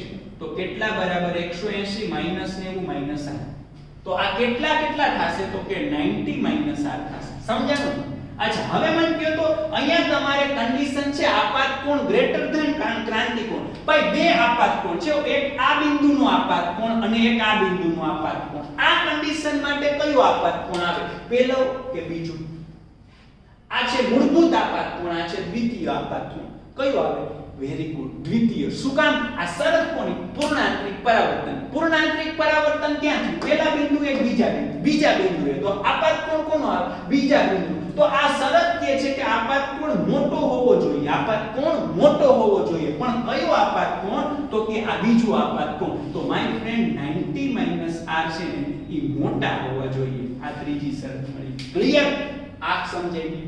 આ ક્યાંથી મળ્યું? sin θ c n પાતળાના છેદમાં n ઘટ. આ ક્યાંથી મળ્યું? આ બાદ કોણ છે? ક્રાંતિ કોણ કરતા મોટો હોવો જોઈએ. ચોથી શરત માય ફ્રેન્ડ, ધારો કે મારે 90 r જોજો, 90 r મોટા જોઈએ તો એના માટે r વધારે હોવો જોઈએ કે r ઓછો હોવો જોઈએ? ધારો કે હું r ને 10 લઉં અને અહીંયા હું r ને 5 લઉં. 90 - 10 કેટલા મળે? 80. Very good. 90 - 5 કેટલા મળે? 85. તો 80 અને 85 માંથી મોટા કોણ? 85. તો 90 - r મોટા રાખવા માટે મારે r ને કેવો લેવો પડે માય ફ્રેન્ડ? નાનો લેવો પડે. હાલો આટલું ક્લિયર. અને લાસ્ટ શરત વિદ્યાર્થી મિત્રો, લાસ્ટ નંબર 5 મેં તમને પૂર્ણાંતરિક પરાવર્તનમાં કીધું હતું, ખબર? O1 O2 O3 જેમ તમે અહીંથી આમ જાવ છો એમ તમારો આપાત કોણ છે એ વધતો જાય તો વક્રીભૂત કોણ પણ છે ને એ પણ શું થાય માય ફ્રેન્ડ? વધતો જાય. એક નોટ લખાઈ દીધી, યાદ છે? તો આનું ઊંધું બોલો ને.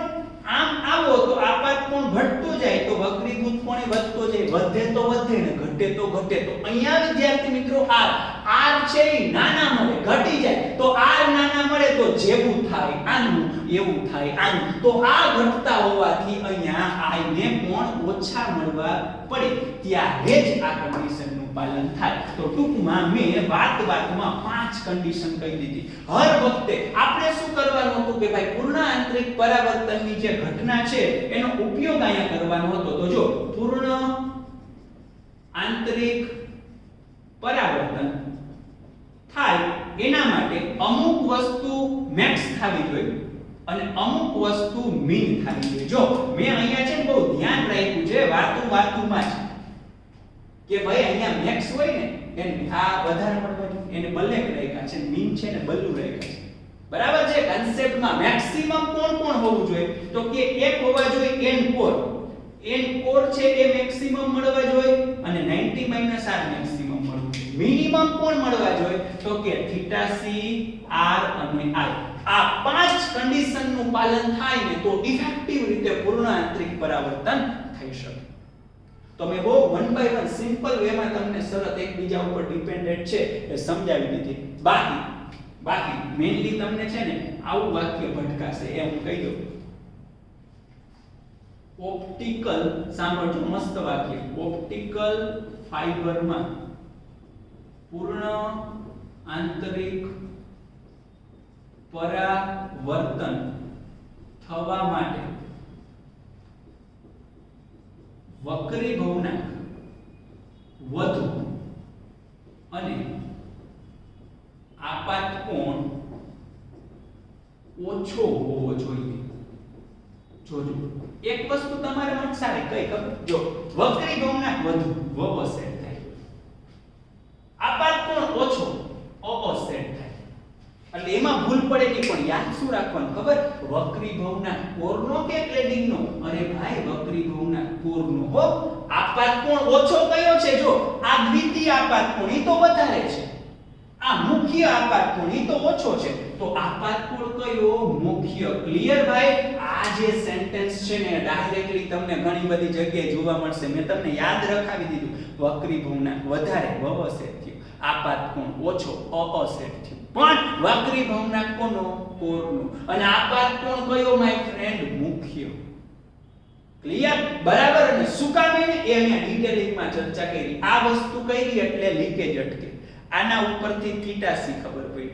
θc sin θc એન પાતળા છેદમાં કર. પછી આપાત કોણ છે? ક્રાંતિ કોણ કરતા મોટો હોવો જોઈએ. તો આપાત કોણ કયો ભાઈ? પેલો બીજો કાં બીજો? પૂર્ણ આંતરિક પરાવર્તનની શરત. પૂર્ણ આંતરિક પરાવર્તન અહીંયા થાય કે અહીંયા તો આ આપાત કોણ ઈ વધારે હોવો જોઈએ.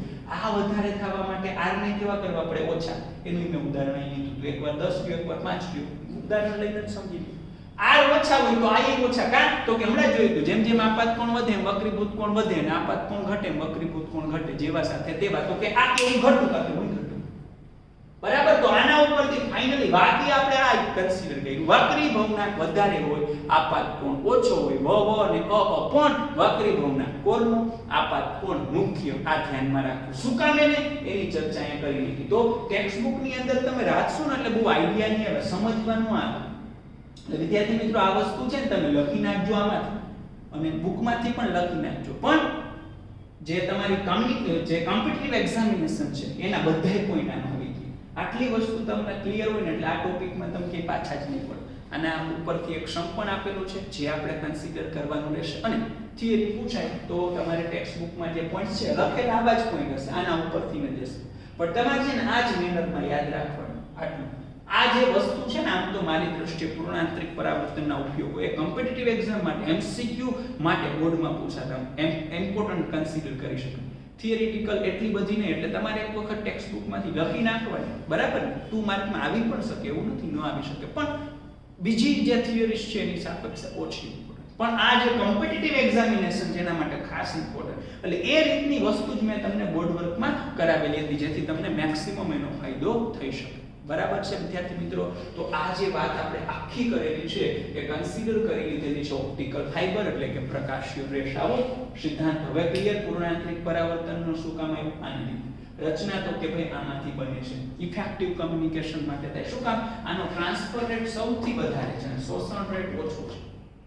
બરાબર ને? ઇફેક્ટિવ કમ્યુનિકેશન માટે પૂર્ણ આંતરિક પરાવર્તન થવું જોઈએ. તો મેના વાક્ય તમને ડાયરેક્ટલી યાદ રહી જાય એના માટે વક્રી ભવનાક વધુ વ, આપાત કોણ ઓછો અ, પણ વક્રી ભવનાક કોનો? કોર. આપાત કોણ કોનો? તો કે મુખ્ય. બરાબર.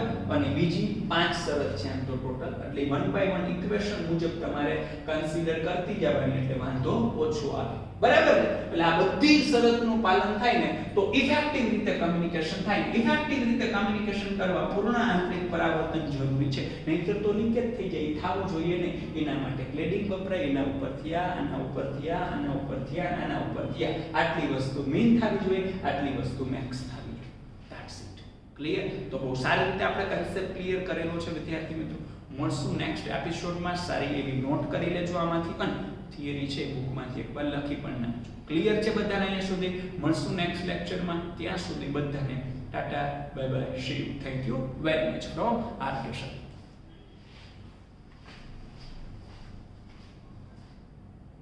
વાત કરી રહ્યા છીએ રે ઓપ્ટિક્સ એટલે કે કિરણ પ્રકાશ શાસ્ત્ર.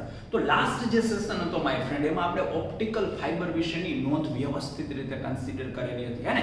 અને કન્ડિશન પણ બધાને યાદ જ હશે કે કઈ વસ્તુ મેક્સિમમ હોવી જોઈએ અને કઈ વસ્તુ મિનિમમ હોવી જોઈએ. હવે એક એનો સમ આપેલો છે માય ફ્રેન્ડ, બોર્ડ એક્ઝામિનેશન માટે મોસ્ટ ઇમ્પોર્ટન્ટ કહી શકાય 4 માર્ક્સ માટે. ખાસ સમજજો. છે સિમ્પલ. આપણે મેક્સિમમ એવી ટ્રાય કરશું કે સૌથી ઈઝી મેથડ તમને મળી રહે. જેટલી પણ અવેલેબલ, જેટલી પણ બુક અવેલેબલ છે એમાં જે મેથડ આપેલી હોય એ આપણી મેથડ સ્પેશિયલ આરકે સ્ટાઇલ કે એકદમ ઈઝી રહે, હે ને? તો અહીંયા ધ્યાન બધાનું છે. આપણે છે ને કન્સિડર કરો ને તો એક ડાયાગ્રામ. ક્વેશ્ચન પછી તમે રીડ કરી લેજો. સ્વાધ્યાયનો 17મો દાખલો છે માય ફ્રેન્ડ, બટ જરૂર નહીં પડે રીડ કરવાની, એમ જ તમને સમજાવી દઉં. આ જે છે ને એ ઓપ્ટિકલ ફાઇબર છે. અંદરનો ભાગ હોય બધાને ખબર હોય, અંદરના ભાગને શું કહેવાય? કોર.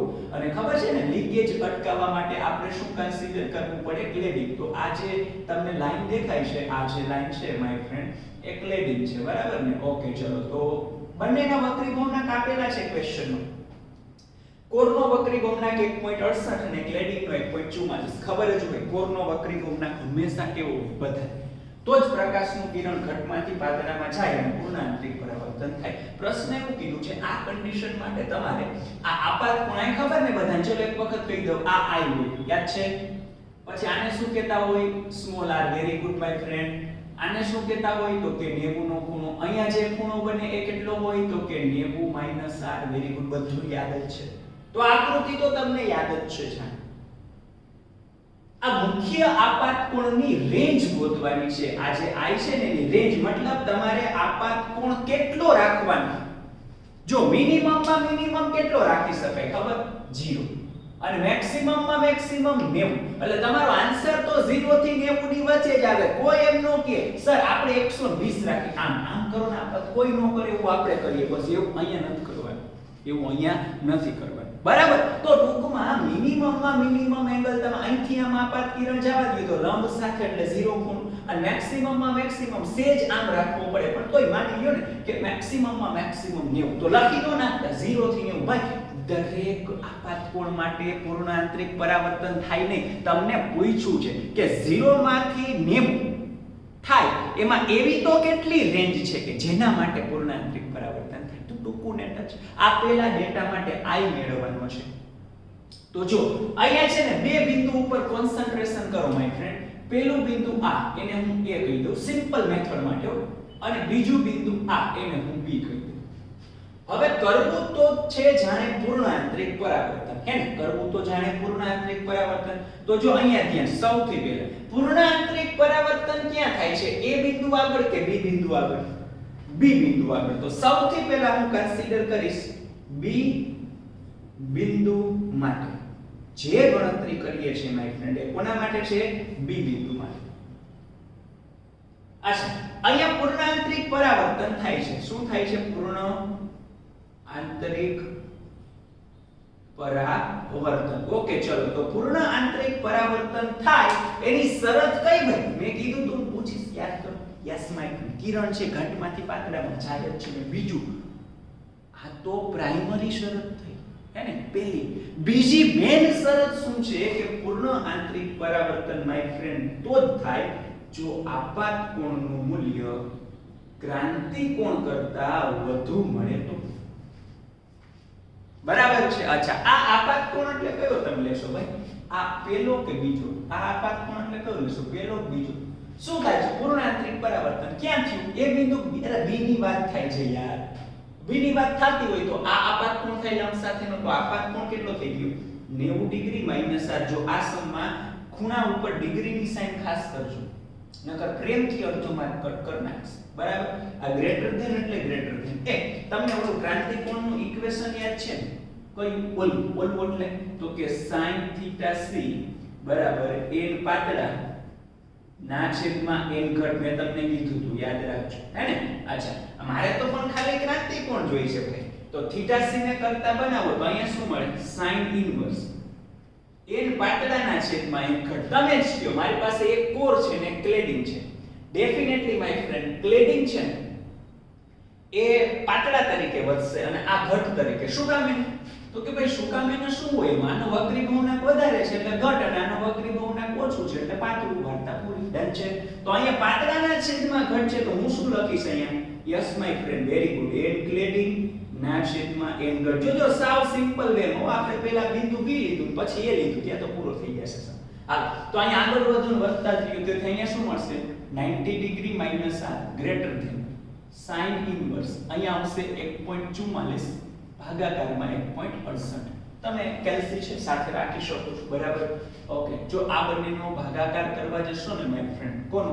તો કે 1. ચલો કરો છો, 1.44 ભાગ્યા 1.68 કરશો એટલે તમને મળશે 0.8571. હું નિયર અબાઉટ લખતો જઈશ, પછી તમે ખૂણા જોઈ શકો. બરાબર? બધાને આવડે જ છે તો એ ખૂણા તમે જોશો ને ટેબલમાંથી તો આનો આન્સર છે ને કંઈક 59 ડિગ્રી મળશે.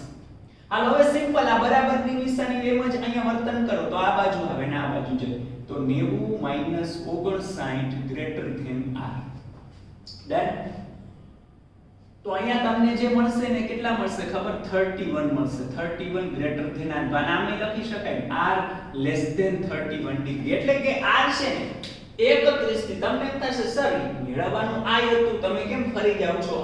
અરે ભાઈ ધીમે ધીમે બધું મેળવીએ. પણ આનો મતલબ શું થાય? r ની કિંમત 31 થી ઓછી હોય. મારે મેક્સિમમ માં મેક્સિમમ લેવી હોય તો મેક્સિમમ માં મેક્સિમમ હું કેટલી લઈ શકીશ? 31. એનાથી વધારે ચાલે નહીં. આ લાસ્ટ લિમિટ લઈ લીધી. તમને એમ થશે મેં શું કામ મેક્સિમમ લીધી? યાદ કરો, આપાત કોણની કન્ડિશન ગોતવી છે માય ફ્રેન્ડ આપણે કે મહત્તમ આપાત કોણ ક્યાં સુધીનો લઈ શકાય. મિનિમમ તો 0 છે, મેક્સિમમ માં મેક્સિમમ કેટલો લઈ શકાય? તો હું જો r ની મેક્સિમમ કિંમત લઈ, યાદ આવ્યું ને? i વધે તો r વધે ને i ઘટે તો r ઘટે. તો જો હું r મેક્સિમમ લઈશ તો i કેવા મળશે? મેક્સિમમ. વાર્તા પૂરી થઈ ગઈ માય ફ્રેન્ડ. આ પેલી ગણતરી b બિંદુ માટે ને હવેની ગણતરીમાં શું ટાઇટલ આવશે ખબર? a બિંદુ માટે. અચ્છા, હવે a બિંદુ માટે સૌથી પહેલા તો પૂર્ણ આંતરિક પરાવર્તન નથી થતું. પણ આ બાજુ છે એ અહીંયા શું હોય? અહીંયા ક્લેડિંગ આવે નું આવે. ક્લેડિંગ અહીંયા છે. જો અહીંયા ખાસ ભૂલ ન થાય વિદ્યાર્થી મિત્રો, ખાસ ધ્યાન. અહીંયા n હવા નો વક્રી ભૂમિના કે અહીંયા તો હવા જ છે. એટલે આ બિંદુ છે એ બે એક સપાટી છે, બે માધ્યમને અલગ કરે. એક માધ્યમ છે હવા અને બીજું છે કોર. જો આ કિરણ કોરમાં છે અને આ છે એ હવામાં છે. તો બિંદુ એ આવે. બે ખૂણા, બે કિરણ, બે માધ્યમ. બે ખૂણા, બે કિરણ, બે માધ્યમ. કયા ભાઈ? સ્નેલ ભાઈ. Very good. ફીલિંગ આવી ગઈ બધાને. તો અહીં લખું છું સ્નેલના નિયમ મુજબ. પણ ભાઈ એનું મેન સ્વરૂપ શું છે?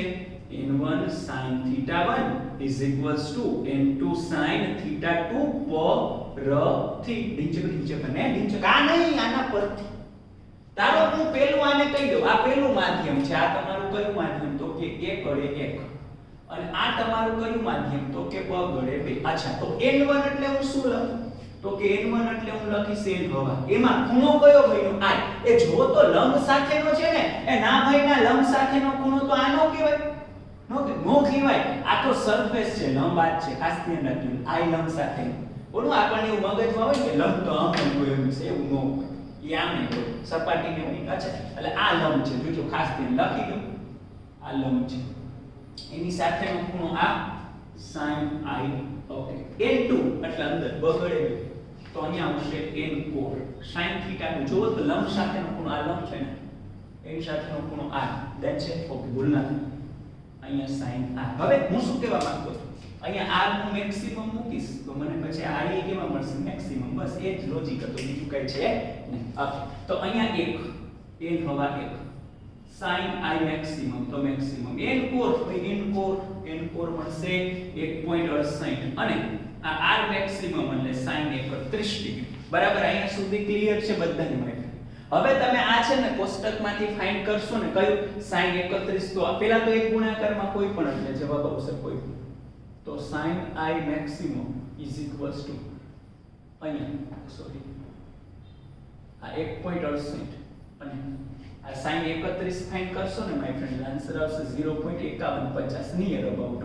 પછી આ બેનું ગુણાકાર કરો ને એટલે 0.8652 એવો તમારો ગુણાકાર એપ્રોક્સિમેટ થશે. અચ્છા પછી અહીંથી i maximum જોઈતા હોય તો i maximum છે ને કરતા બનાવો તો sin ઇન્વર્સ 0.8652 ડન. અચ્છા તો આ જે ફાઇન્ડ કરશો ને માય ફ્રેન્ડ એ તમને એપ્રોક્સિમેટલી 60 ડિગ્રી મળશે. તો એનો મતલબ મેક્સિમમ માં મેક્સિમમ 60. તો આ કેસ માટે હું અહીં લખી શકું કે રેન્જ છે ને શું થાય તો કે રેન્જ આવી થશે 0 થી લઈને r થી લઈને 60 એટલે કે 0 થી મોટા ચાલુ કરો 0 ડિગ્રી થી 60 ડિગ્રી સુધી ચાલે. આ તો પહેલા કેસની વાત થઈ કેસ નંબર 1. બરાબર. હવે તમારે વિદ્યાર્થી મિત્રો આમાં કેસ નંબર 2 ની વાત કરવાની છે. કોની વાત કરવાની છે? Case number 2. જોજો કેસ નંબર 2 નું ટાઇટલ હું આપી દઉં. કેસ નંબર 2 માં એવું કીધું ધારો કે ક્લેડિંગ નથી. સાંભળજો ધારો કે ક્લેડિંગ નથી. ક્લેડિંગ નથી એટલે ક્લેડિંગ કાઢી નાખ્યું. તો હવે તમારે શું કન્સિડર કરવાનું આ જ કેસ અહીંયા તો કે n કોર સાંભળજો વિદ્યાર્થી મિત્રો n કોર તો 1.68 જ છે પણ હવે તો કે n ક્લેડિંગ એ ક્લેડિંગ નથી. ક્લેડિંગ ને કાઢી નાખો તો હવે આ સપાટી સીધા કોના સંપર્કમાં આવી જાય હવાના સંપર્કમાં. તો હવે ક્લેડિંગ નથી એની જગ્યાએ હવા જ થઈ જાય તો એનો વક્રી ગુણાંક કેટલો થઈ જાય 1. બાકી સેમ તમારે આના માટે i જ મેળવવાનો છે વિદ્યાર્થી મિત્રો. બરાબર. તો મેથડ એક થશે સેમ મેથડ. પહેલા કોના માટે બિંદુ B માટે જો તો તમે અહીંયા ટાઇટલ કન્સિડર કરશો B બિંદુ માટે હે ને B બિંદુ માટે તમે કન્સિડર કરો તો શું ચેન્જ શું થશે જો આ હું નહીં કરાવું આ તમારે કરવાનું છે. હું ખાલી ચેન્જ કહી દઉં સેમ ટુ સેમ આમાં તો કાઈ ચેન્જ નહીં.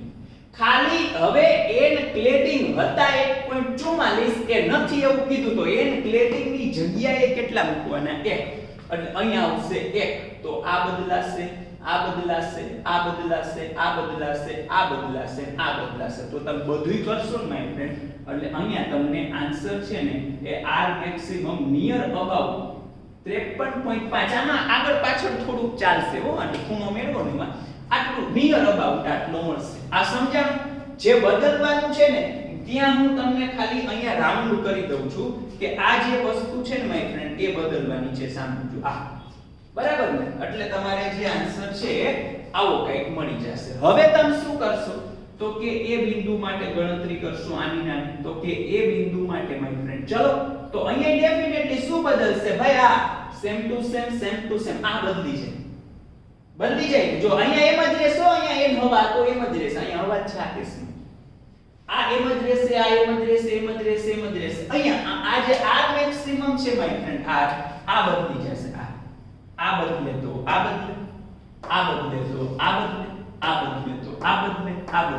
બદલે ને ફાઇનલી આન્સર પણ બદલી જાય.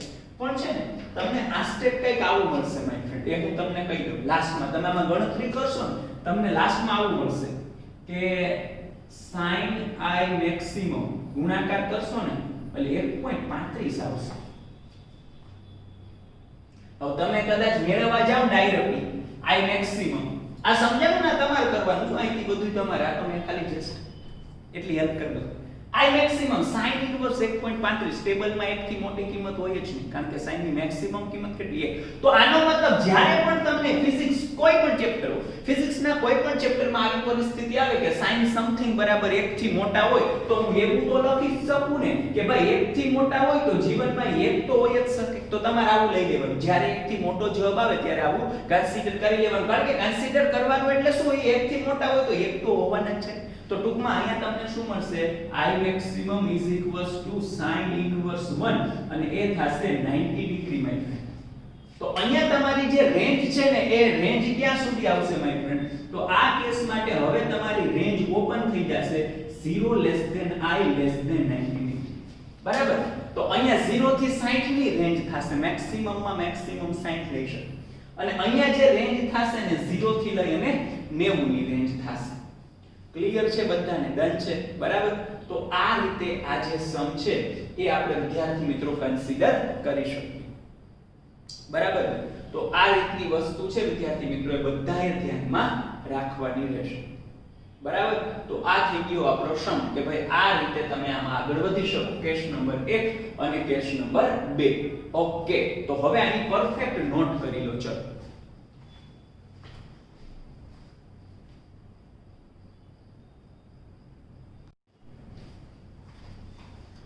ઓકે વિદ્યાર્થી મિત્રો, તો સમય છે સ્વાધ્યાયના પાંચમા દાખલો જે છે એ સમજવાનો. બરાબર ને?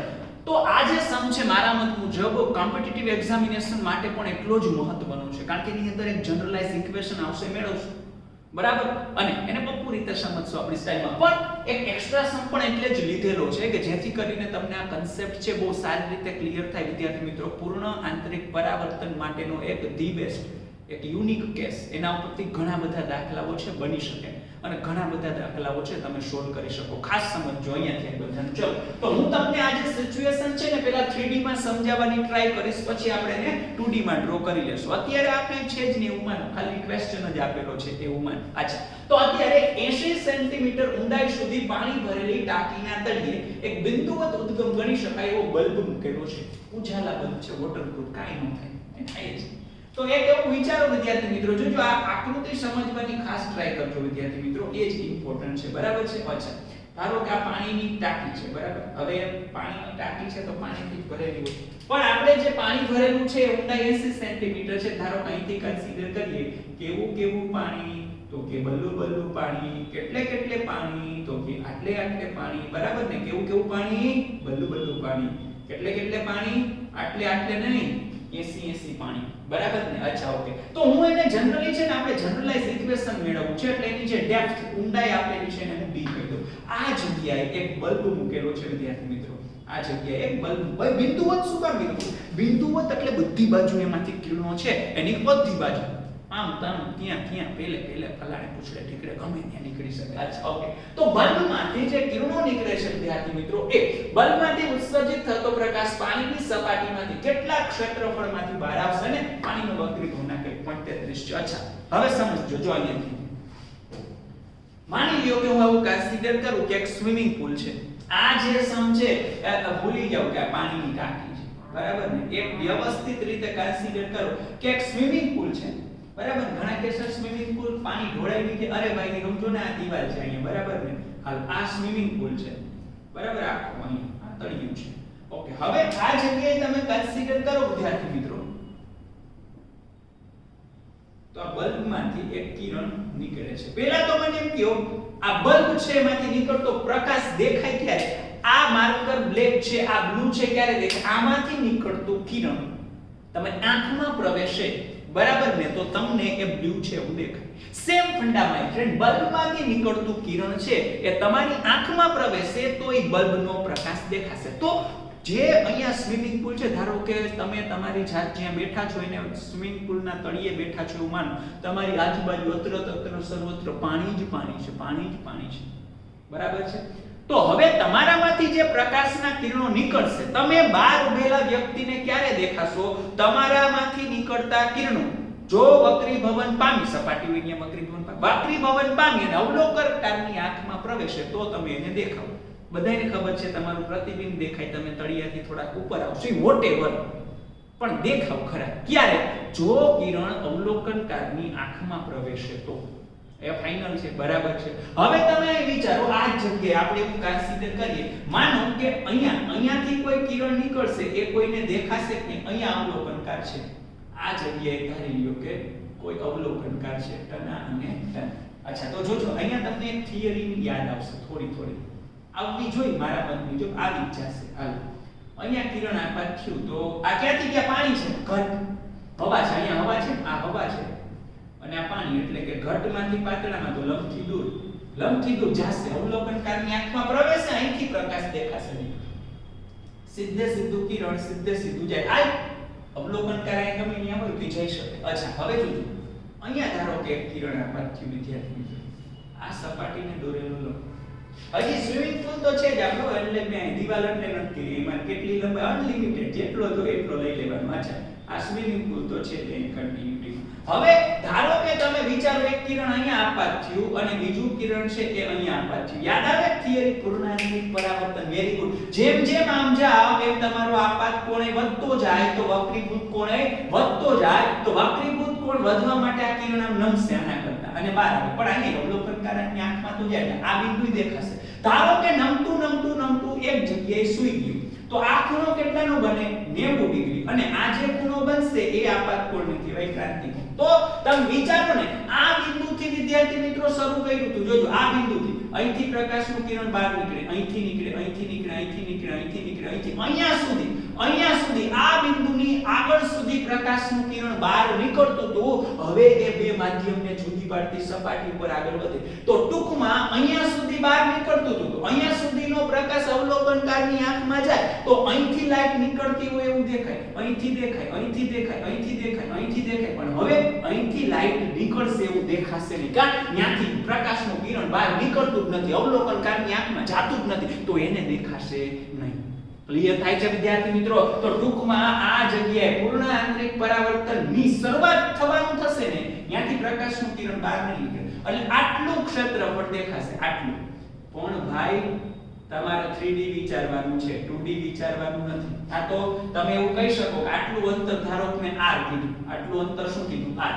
પણ મેં તમને કીધું તમે પાણીની અંદર છો, તમે બિંદુઓ ઉદ્ગમ છો, આજુબાજુ બધે પાણી, તો ભાઈ આ ઉદ્ગમ હોય, જોજો સાંભળજો, અહીંથી પ્રકાશનું કિરણ નીકળું દેખાય છે, નીકળું દેખાય છે, પણ અહીંયા પૂર્ણ આંતરિક પરાવર્તનથી હવે દેખાતું નથી. તો પાણીની સપાટી આટલી દેખાશે, એ આ બાજુ આટલી દેખાય, આ બિંદુવત ઉદ્ગમ છે, આમેય પ્રકાશ છે કાઢશે, આમેય કાઢશે, આમેય જશે, આમેય આગળ પાછળ, ડાબી બાજુ, જમણી બાજુ, ત્રણસા ખૂણામાં, બાંગા ખૂણામાં, આ ખૂણામાં, બધી જ બાજુ પ્રકાશ કાઢે. તો અહીંયા r જેટલું ક્ષેત્રફળ દેખાશે, અહીંયા r જેટલું, એટલે r જેટલું જે આપણે એમ કહી શકાય કે ત્રિજ્યા કન્સિડર કરી લો. અહીંયા r, બધુંય સમજાણું ના સમજાણું? ટૂંકમાં બધી બાજુ r જેટલા અંતર સુધીમાંથી કિરણો બહાર નીકળશે એટલું રિજિયન દેખાય. બિંદુવત એટલે કીધું છે કે તમને બધી બાજુ r જેટલું જ અંતર મળશે. બિંદુવત એટલે બધી બાજુ પ્રકાશ, તો બધી બાજુ r જેટલા અંતરને આમ જોડો તો તમને પાણીની જે સપાટી છે એમાં શું મળે? વર્તુળાકાર વિસ્તાર. Very good my friend. તો જો અહીંયા ફિલિંગ લેવાની છે, આ બાજુ r હોય તો આ બાજુ r હોય, ઉપર r હોય, નીચે r હોય, તો આને હું કન્સિડર કરું તો મને એક વર્તુળ મળી. આ ક્લિયર? એ કે આ વર્તુળ તો નથી, આ તો બોલે જેવું લાગે છે, એલિપ્સ લાગે છે, એલિપ્સ. પણ ભાઈ આ છે 2D, મારે 3D. આને આમ વિચારો, આમ મારે આમ વર્તુળ ને બધાય, એટલે આ ઉપરથી જુઓ તો વર્તુળ લાગે, સાઈડમાંથી જુઓ તો આવું લાગે. ક્લિયર? એટલે ટૂંકમાં આ બાજુ પણ r દેખાશે, ઉપર પણ r, નીચે પણ, બધી બાજુ ઉપર નીચે. એટલે સમજ્યા? જો આ ફરીથી એકવાર કહી દઉં, આ ઉદ્ગમ છે ને, આ પાણીની સપાટી છે, તો અહીંયા r, અહીંયા r, અહીંયા r, બધી બાજુ. તો એક વર્તુળાકાર વિસ્તાર મળશે કે એમાંથી પ્રકાશ બહાર નીકળે છે. પછી ધાર મળે ને, ધારથી આ પાણીની સપાટી પર, તો પાણીની સપાટી ઉપર જતું કિરણ અવલોકનકારની આંખમાં પ્રવેશે નહીં. આ જ સમજવાનું હતું વિદ્યાર્થી મિત્રો. તો આને હું છે ને 2D માં અહીંયા રિપ્લેસ કરું તો આ જ આકૃતિ જોવો તો d જેટલી ઊંડાઈ. અહીંયા મેં જે આ જ લઈ લીધું, ફાઇનલ કેસ આ જ લઈ લીધો કે અહીંયા સુધી દેખાય છે. હવે દેખાતું નથી કારણ કે આ 90 નો બને, આ θc, એ આ θc નું તો આ કેમ θc થયું? Very good. યુગ્મ કોણ z બને, આને o કહી દીધું, આને a, આને b, આ d જેટલું ના આ થઈ ગયું. આટલો વિસ્તાર મળે, વર્તુળાકાર મળે. ધેટ આ પોઈન્ટ લાઇક સોર્સ છે. પોઈન્ટ લાઇક સોર્સ એટલે કે તમે કન્સિડર કરી શકો માય ફ્રેન્ડ બિંદુવત ઉદ્ગમ. અચ્છા, હવે આપણે સમીકરણ મેળવીએ જનરલાઈઝ. હું પહેલા અહીંયા લખું છું ક્રાંતિકોણ કોણ ક્રાંતિકોણ પણ કોણ ક્રાંતિકોણની વ્યાખ્યા પર યાદ જ હોવી જોઈએ sin θ c બરાબર n પાતળા ના છેદમાં n ઘટ. અહીંયા ભાઈ હું જનરલાઈઝ બાર છે હવા લઈ લો. અવલોકનકાર છે અહીંયા ક્યાં પ્રેઝન્ટ છે બરાબર એ જોવે છે તો અવલોકનકાર ત્યાં છે ને પાતળું છે. પાતળું એટલે હવા. હવાનો વક્રીભાવ ના કે અંદર પાણીનો આપેલો છે પણ મારે જનરલાઈઝ ઇક્વેશન મેળવવું. કોઈ પણ પ્રવાહી આપેલ જગ્યાએ તો આપણે દાખલો ગણી શકતા હોવા જોઈએ. પાનો n કહી દઉં તો 1 ના છેદમાં n હાઈલું. હવે આકૃતિ પરથી કેના ઉપરથી આકૃતિ પરથી ઓકે. sin θ c સામેનીના છેદમાં કર્ણ ને તો સામેની એટલે ab અને કર્ણ એટલે OB. તો AB એટલે તો આ છે. OB કઈ રીતે મળે આ ક્લિયર ને. OB square OA square AB square. કયો થિયરમ? Pythagoras theorem. કેવો થિયરમ? પાયથાગોરસ. કે કર્ણનો વર્ગ બરાબર બાજુના વર્ગનો સરવાળો. તો OB સ્ક્વેર એટલે OA એટલે D અને AB એટલે આ D સ્ક્વેર પ્લસ આ. ઘણા મહાનુભાવો શું કરે છે એ કે અહીં OB જોઈ છે ને OB નું વર્ગમૂળ OB D નું વર્ગ D સ્ક્વેર નું D ના સ્ક્વેર માં D વતાવેલા નો થાય. જોડીમાં છે. જોડીને અલગ નહીં કરવાની પાપ લાગે બરાબર. તો OB છે તો અહીંયા OB કન્સિડર કરો તો √d² + r². ભાઈ પરી નંબર 1 અને પરી number 2 from the equation number 1 and equation number 2. અચ્છા, તો આ જગ્યાએ આપણે કન્સિડર કરી શકીએ ડાબી સરખી તો જમણી સરખી. તો જો તો ડાબી સરખી આની જમણી બાજુ નાની જમણી બાજુ કરાઈ દીધી સરખાઈ દીધી. બંને બાજુ વર્ગ કરી નાખો તો 1/2 અને ટોપી નીકળી જાય. ચોકડી ગુણાકાર આ ક્યાં જાય આ ક્યાં જાય. મને છેદમાં છે તો ગુણાકાર ન આવે અને ન આવે. તો આ આમ જશે ક્લિયર. ભાઈ આપણે ક્ષેત્રફળ કેટલો એરિયા તો ક્ષેત્રફળ કેટલું થાય વર્તુળાકાર વસ્તુનું પાય r સ્ક્વેર. r તો મેળવવા આપણે ચલ r મેળવવાની ટ્રાય કરીએ. આ પ્લસ છે આમ જાય તો માઈનસ. આમાંથી r સ્ક્વેર નીકળે અહીંયા છે જ એટલે ખબર પડી જશે પણ અહીંયા પણ ઘણા મહાનુભાવો d ગોતતી વખતે r સ્ક્વેર નું r n સ્ક્વેર નું n 1 નું 1 એટલે r * n - 1 જોડી છે તોડવાની નહીં એટલે અહીંયા તમારે કન્સિડર કરવું પડે n સ્ક્વેર - 1. ક્લિયર. r મેળવવાના છે r ને બનાવવો કરતા તો d ના છેદમાં n સ્ક્વેર. હવે જો આ 80 સેન્ટીમીટર છે ખાસ ધ્યાન રાખજો તો મૂકશો સેન્ટી મળે સેન્ટી. આ n સ્ક્વેર 1.33 નો વર્ગ -1. વિદ્યાર્થી મિત્રો આ જે છે એનું તમે સાદું રૂપ આપશો ને એટલે 91 સેન્ટીમીટર આપશો. મીટરમાં ફેરવો તો 0.91. એરિયા એટલે કે જે ક્ષેત્રફળ ઘેરાશે મેં તમને પૂછેલું છે ક્ષેત્રફળ. કેવું ફળ? ક્ષેત્રફળ. તો પાય r સ્ક્વેર એટલે 2.61 મીટર સ્ક્વેર જેટલું ક્ષેત્રફળ છે તમને દેખાશે. હવે મેઈન વસ્તુ આ આપણે લોજિકલી સમજી લીધો. બોર્ડમાં પૂછાય તો આ રીતે કન્સિડર કરવાનો. કોમ્પિટિટિવ એક્ઝામિનેશનમાં પૂછાય તો સમીકરણ યાદ રહેવું જોઈએ. સમીકરણ કઈ રીતે યાદ રાખશો માય ફ્રેન્ડ? ખબર જો આ d ખાસ ધ્યાન d રાવણ હે ને તો d રાવણ સ્ક્વેર - 1. શું કન્સિડર કરવાનું? d Ravan square - 1. પછી રાવણને ટોપી પહેરાવી દેવાની. કે ગમે એને ટોપી પહેરાવી દે. રાવણ શું ચીજ છે? તો d રાવણ સ્ક્વેર - 1 તો રાવણને ટોપી પહેરાવી દેવાની. ચોક સપાટો યાદ રાખવા માટે. ઘણા સર આ રાવણને ટોપી પહેરાવવાની 10 માથા છે યાર કેમ ભેગું કરવાનું? યાર 10 માથામાં ઓલ ઇન વન ટોપી પહેરાવજો મોટી બધી છે એટલે તો ક્લિયર ને. અચ્છા, તો d ફરીથી યાદ રખાઈ દો. કેમ યાદ રાખ્યું my friend? d Ravan square - 1 રાવણને પહેરાવો ટોપી વાર્તા પૂરી. બરાબર. તો આ રીતે કન્સિડર કરી શકાય. જેમ કે તમને એક સમ પૂછેલો છે એક્સ્ટ્રા. જો હવે આ સિમ્પલી થઈ જશે. હવે તમને આ ટાઈપનો કેસ આવે ને એટલે આ ઇક્વેશન યાદ રહી જવું જોઈએ. એક વિદ્યુત ગોળો પાણીની સપાટીથી 4 મીટર ઊંડાઈએ રાખેલ છે. અચ્છા, આ ઉદ્ગમમાંથી ઉત્સર્જાતો પ્રકાશ પ્રવાહીની સપાટીની બહાર જોઈ શકાય. અહીંયા છે જોઈ ન શકાય. તે માટે પ્રવાહીની સપાટી પર લઘુત્તમ કેટલી ત્રિજ્યાની તકતી મૂકવી જોઈએ. અને એને શું કીધું ખબર? આ ક્ષેત્રફળ જે ઘેરાતું હતું ને એટલામાં જ પ્રકાશ દેખાય. તો હવે એને એવું કીધું, એવો પ્રશ્ન પૂછ્યો ન્યા ઈ ક્ષેત્રફળ ઉપર એક લાકડાની વર્તુળાકાર તકતી મૂકી દે. એની ત્રિજ્યા કેટલી હોવી જોઈએ જેથી પ્રકાશ ન દેખાય? તો આ થયું ને આટલા વિસ્તારમાંથી દેખાતો હતો. હવે એ પ્રકાશે આપણે દેખાવા દેવો ન હોય, એટલા વિસ્તાર નહીં દેખાવા દેવો ન હોય તો એટલા વિસ્તારમાં ઉપર લાકડાની તકતી મૂકી દો. તો હવે એટલો દેખાતો તો ઈ પ્રકાશે દેખાશે નહીં. સમજાણું? એટલે આ અલગ રીતે પણ આનું જો આનું સોલ્યુશન છે ને હું ગ્રીન થી આપ આ ટાઈપનો ઉલ્લેસિત ગ્રીન થી આપવાનું છે. બરાબર. આનું સોલ્યુશન આપણે ગ્રીન થી આપીએ તો જો અહીંયા હું લખું છું બધાને આ ઇક્વેશન યાદ રહી ગયું, d r1 સ્ક્વેર માઈનસ 1. અચ્છા, ત્રિજ્યા કેટલી હોવી જોઈએ? તો r d divided by l square minus 1. d એટલે 4 મીટર. અચ્છા, વક્રી ભગ્ના કઈ જો 5 ના છેદમાં 3 તો વર્ગ કરો એટલે 25 ના છેદમાં 9 માઈનસ 1. એ ડાયરેક્ટ કરું જો 25 માઈનસ 9 એટલે 16 ના છેદમાં 9. વર્ગમૂળમાં 16 ના છેદમાં 9 એટલે 4 ના છેદમાં 9 કેન્સલ.